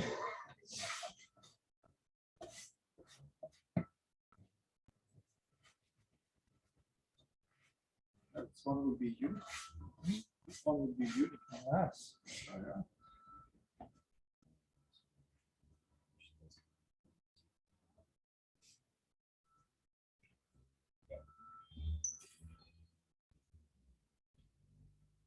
That is so cool. I asked my daughter to come. Yeah. Did you guys design this on sprint? I designed this one. Not this one. I don't know what it is.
It's not because for this, yeah, I need only for this it's 10 grams. Yes. So it's important maybe to know. Yeah, yeah, it's good to know, yeah. For sure. Yeah, I definitely think we should have. Yeah, just like the library. To know exactly what's what.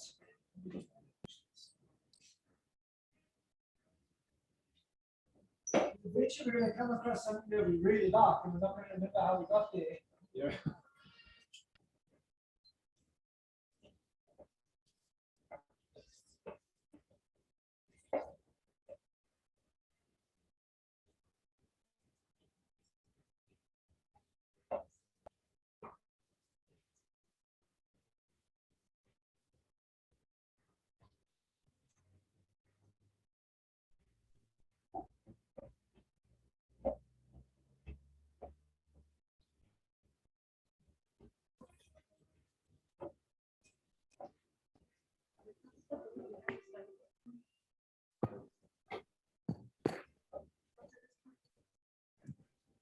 Can you hear me? Hi guys. Wait, how many people?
So let's just do just the base. Sorry? Just the base. Oh, this one, sorry. You want this? Yeah. I'll choose this. Maybe another one for that.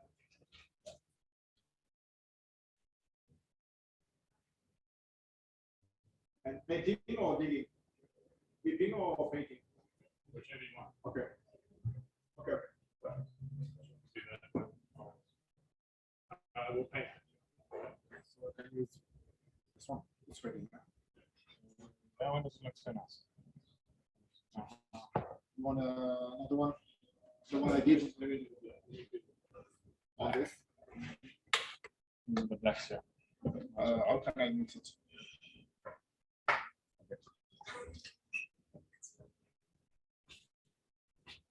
I tried this one, but just on 10 grams. So 10 grams is good for 1 pouch. That's correct. Yeah. For this one, you want the bottom and on top, on bottom, and the bottom.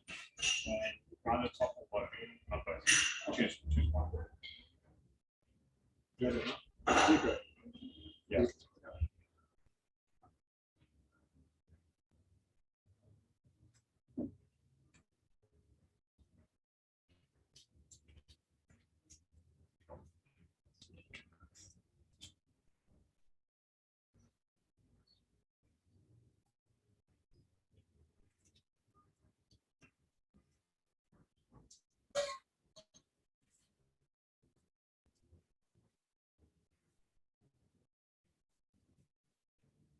So after the over, it should be black.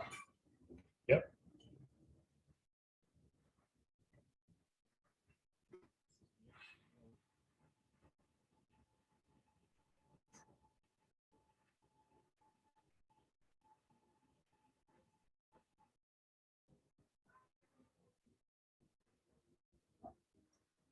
Nice.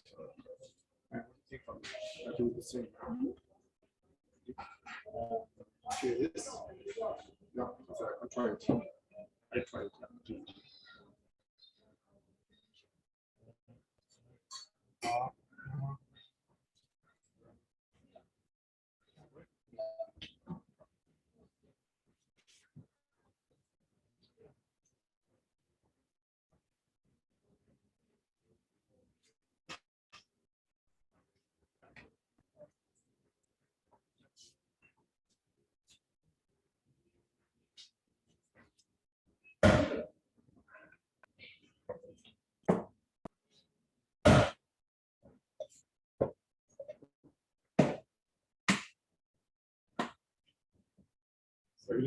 it's not straight, the boundary line can be straight. On those lines. Or you want bit of a straight. Okay. Doesn't look as good. We've tried sideways. But this one is nice. Maybe, yeah. You wanna put it on a level thing to just. I can do this if I want to do it. Yeah, you can just If you want this straight. try and match it with the line. Okay. Okay, so I can buy this. Yeah, but I'm saying if we got it actually Okay. flat, then we could actually just put it.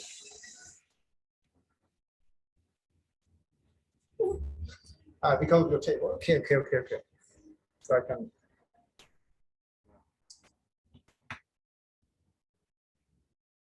Okay, this. Yeah.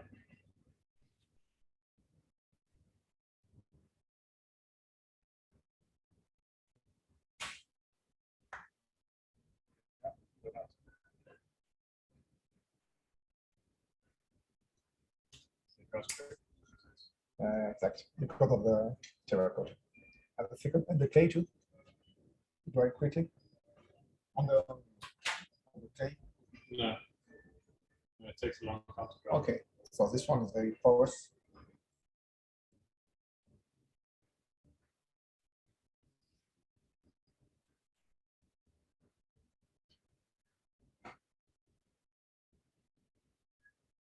Okay, so we got black one. Need the transparent. I did a blue one. I did it. Yes, I saw that. And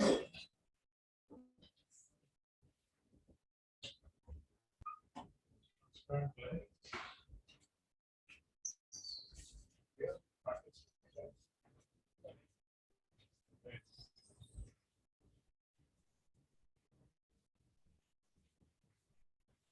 How's it? So you sent me two briefs, the second one, eh? Okay, yeah, I just wanted to check if there was the third one that I was waiting for. No worries, I'll send it to her right away. Yeah. Cool. Thanks, man. It's one for what? That's clear.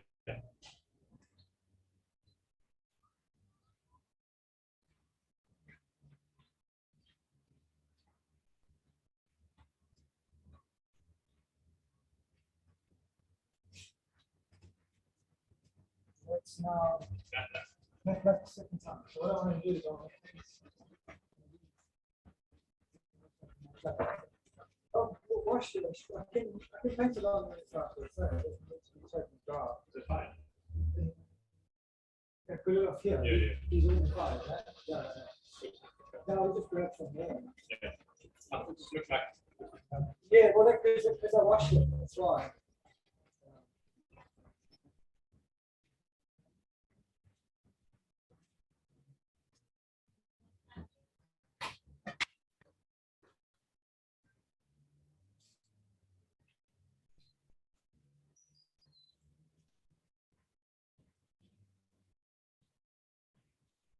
Actually, that's. So abrasive.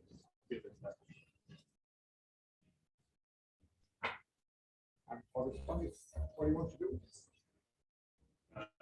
Yeah.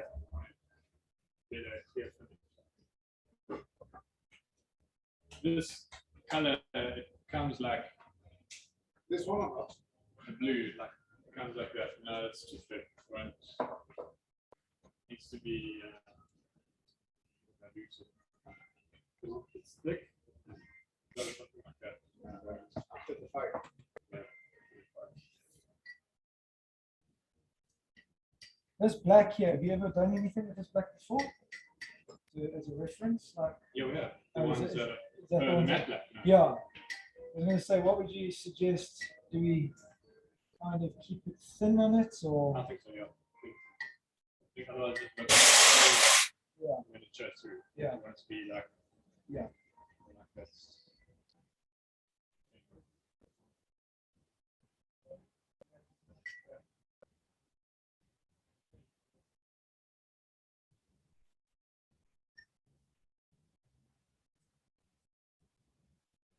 Do that.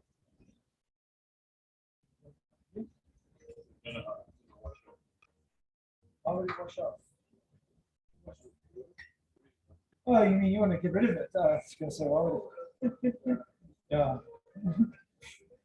And they did ask me what was that, and I said it was that. Yeah, not thick like that.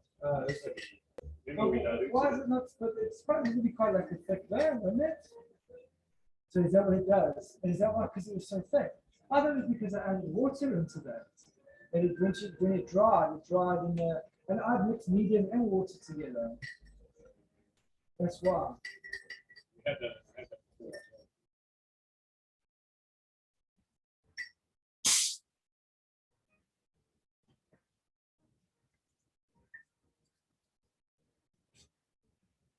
So where there's artists, we need artists to work. Just doing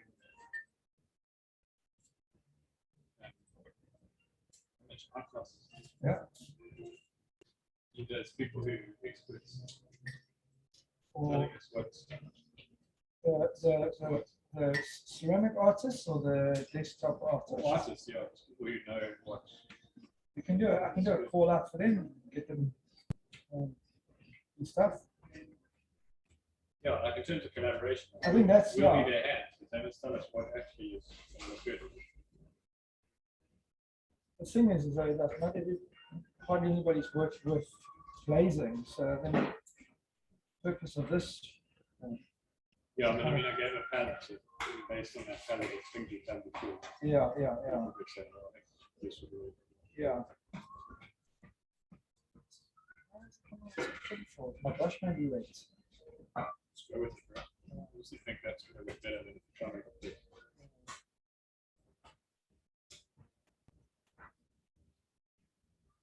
I will do a thick one and a thin one. How's that?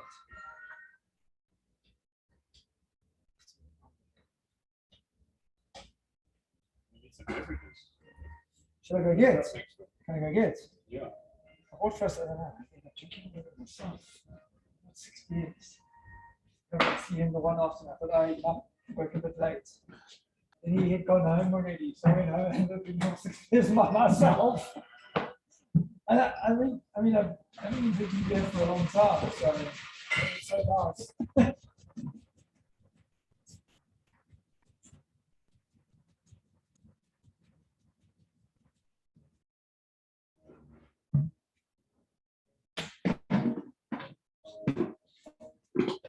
Stream. Watch 3 middle-aged men painting stuff. Yeah. If I had the money, it would be strippers and Ferraris, but yeah. I'm stuck here with you guys.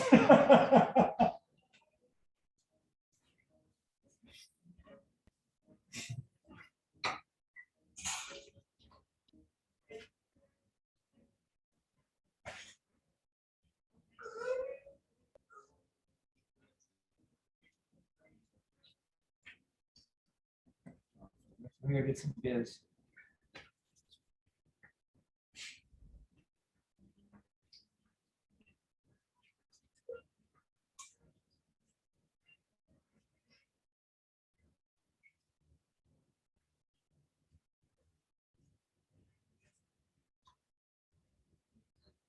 This one's for German. There's Glaze. Yeah, it's for any clay, any clay. You don't start.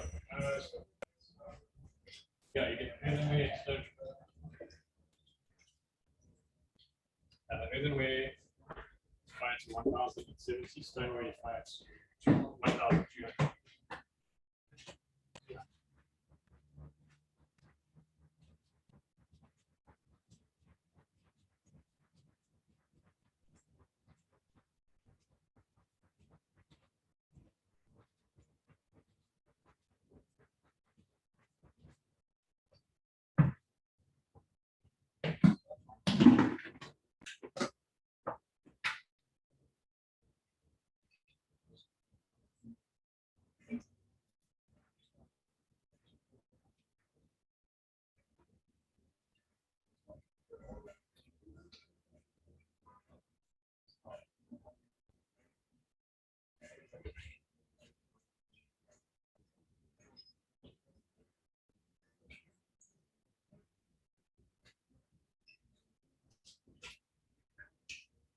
Start that. Oh.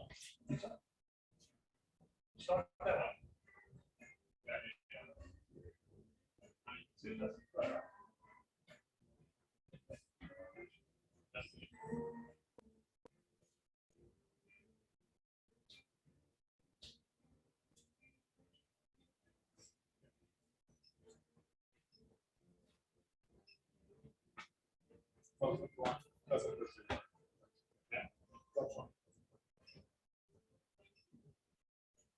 It's not the color, it's the mixing of the color in what you mix it in. So you use a little bit of this, a little bit of that. And that is what it is. The water. Okay. It might work. Kevin says that he makes water and stuff, and maybe that's what. So this one is only with the, this one. Yeah.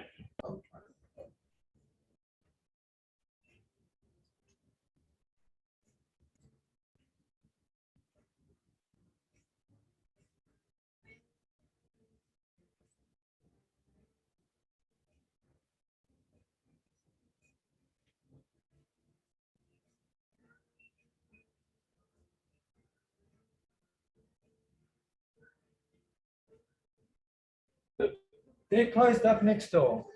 Fully, yeah? Yeah, I can go up to the road though. Go up to. It's closed.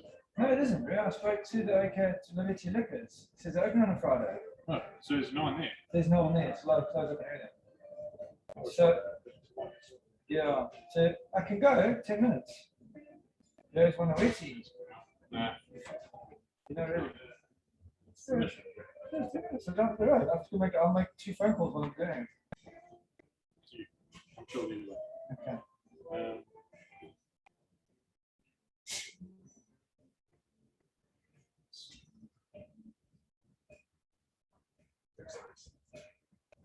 Yeah. But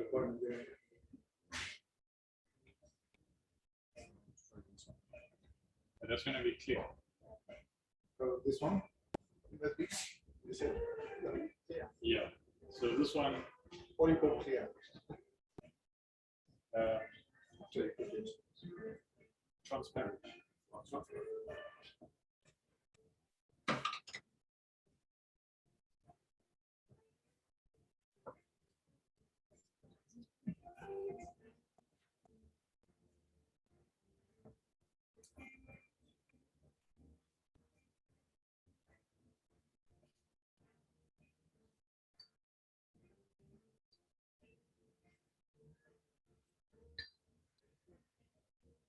Yo.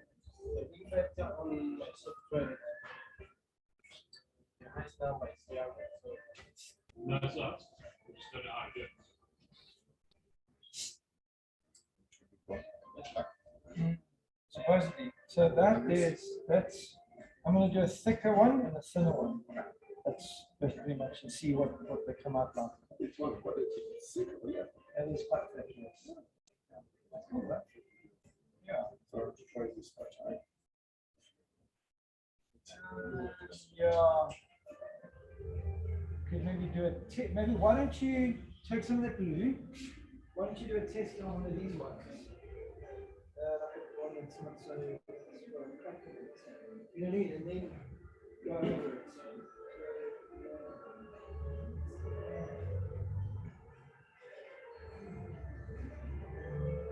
Just wash a little. You choose a couple of a couple one. Paint it with this here, and then dip it in and see. Well, we'll decant it into some here. You know what I mean? I don't know.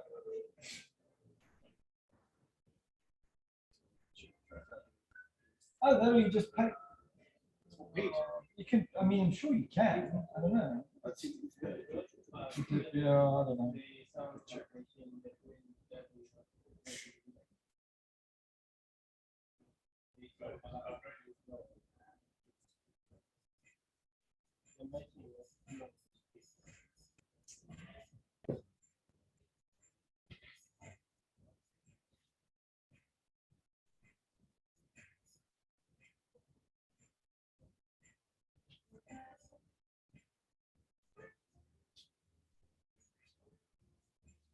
When you say you clean it, you put some water or just water. Yeah, I just wash it. I just put it in the tap. You and have to then wait to a little dry bit. it? Yeah, well, yeah, I guess it's going to be wet, so you don't need to wash it. Though. I just like to clean up the sugarcane cinders or whatever it's in there. Or maybe what's it from the laser machine or something. Like,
the test already has. Do the test. Clear on two different colors now. It's clear We did matte black. No, we did black. this one.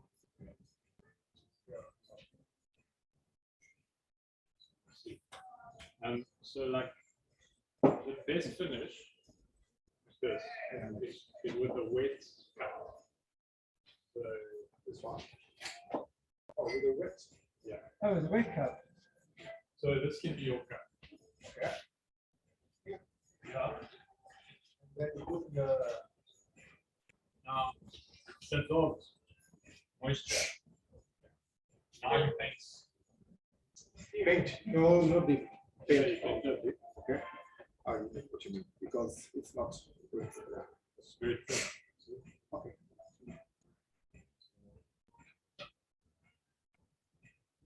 But see the colors. It's a little different. White or So then you yeah. We want to clean that. for me, yeah, but We just did it, but we still want to try different things, but we end up like still like that. Yeah, okay.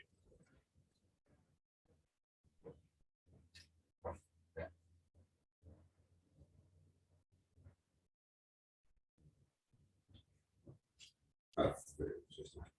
Two different things.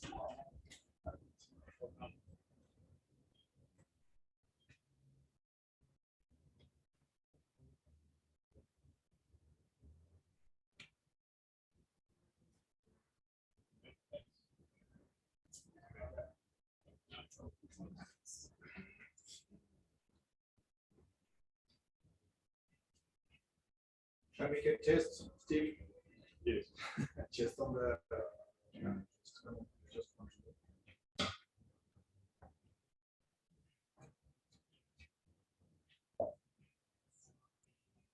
So I've done a thinner one, and then I've done like a thick one. But obviously I can't turn it over just yet until it dries, and then I'll see what that does. I'm not really a big fan of this half and half. Or should I say, I haven't really had such good success with it. This one here got lekker wet yesterday. Yeah. I was thinking stuff, when's this thing gonna dry? Then I looked inside, there's all this water. Like it's gonna take years to dry. Redo. Yeah. But yeah, we're gonna do it and stick another coat of the black, the gold on that. Yeah, we need to. Yeah, we'll do. I want to wait for it to dry, and then are you gonna put some of these? We'll dry a couple of these things and then put them in the kill the fire on Monday.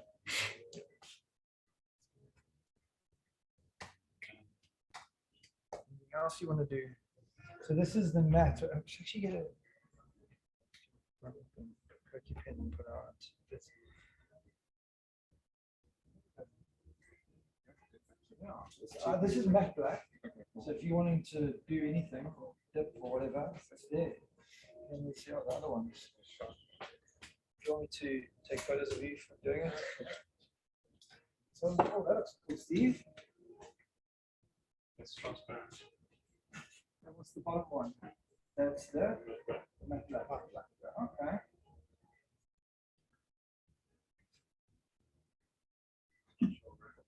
I don't know. At least everyone will know it's your color. Yeah. Just Can we get? no, because We have time to do any of this cobalt. What if you use a copper on? Have we ever done copper before? Or you took resistance? Yeah, we did. It's the green, dark green. Okay, let's try that. Dark green on terracotta might work. Yeah. So the transparent with a white base.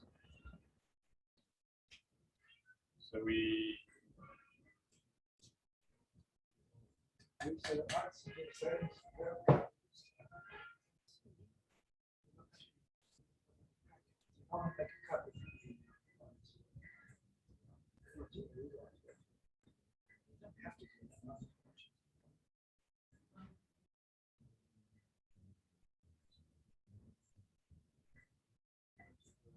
so matte black is not.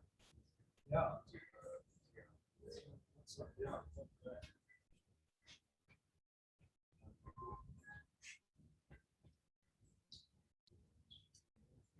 Transparent on the terracotta. On this one. Inside? This one.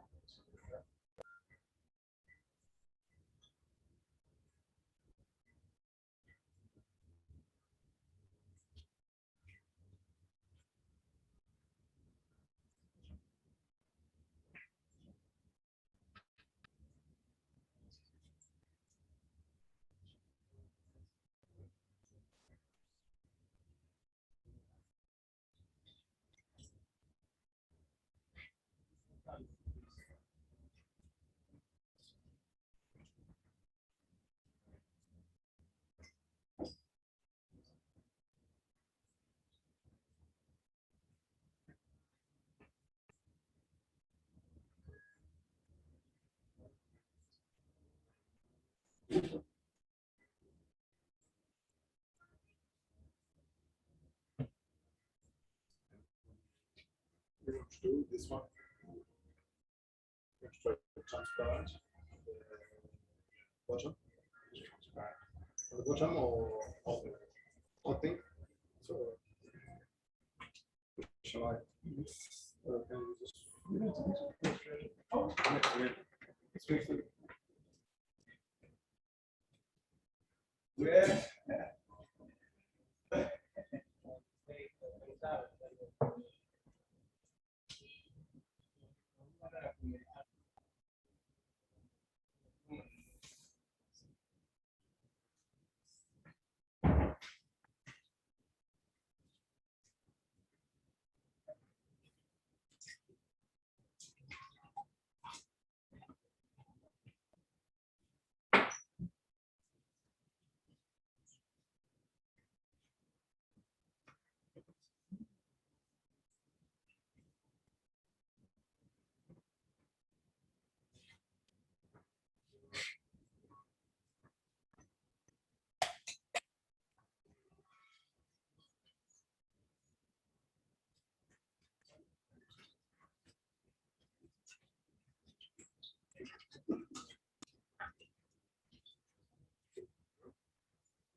No, just leave it with us dry. Once it's dry, you it's just a powder. Yeah.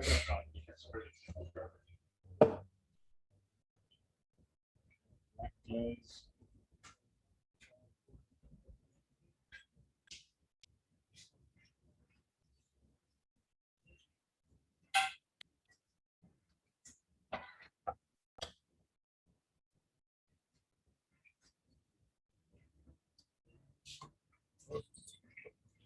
To the void.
It's got him broken into.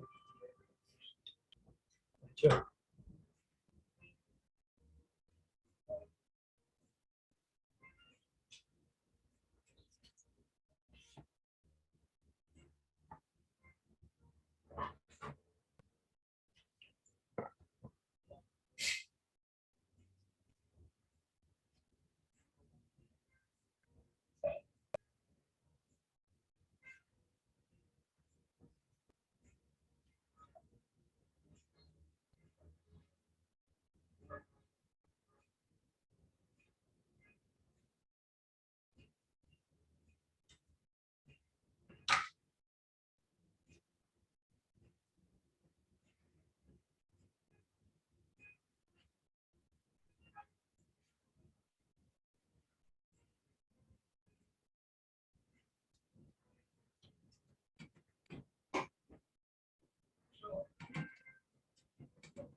Yeah, we're done here. We're going to be here too.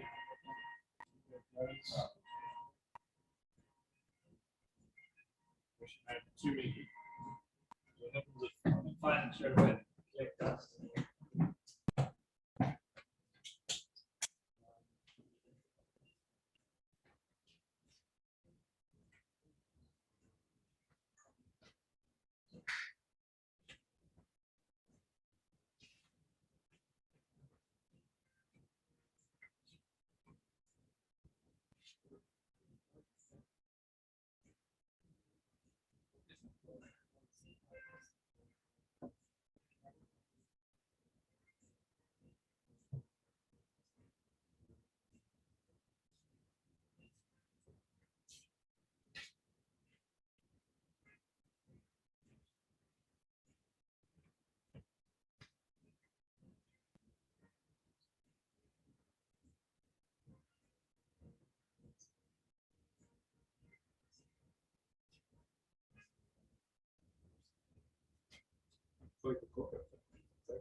cock up again. You know? Make it better. Yeah. But then one will.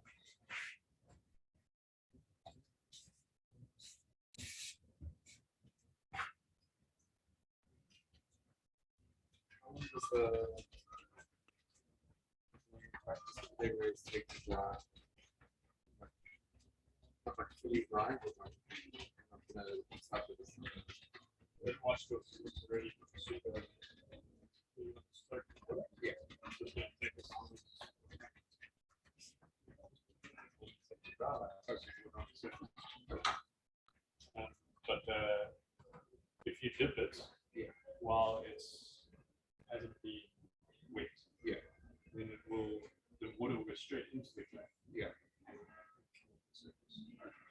Still need to wait like a day or two. You kill those little crap.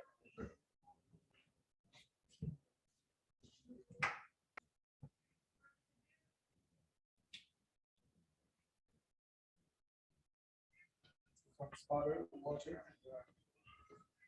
It's white. Sorry? This is white.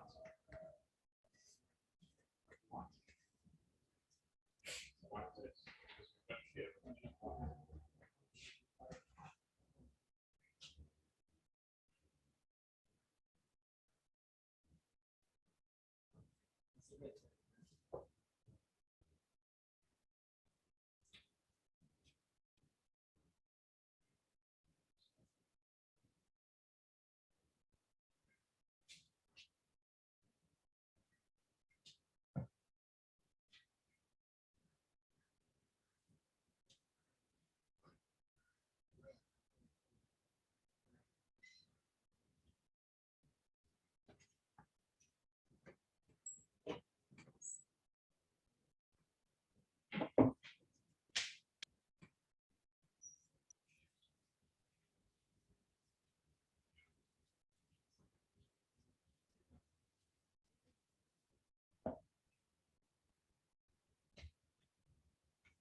Okay, so let's do this.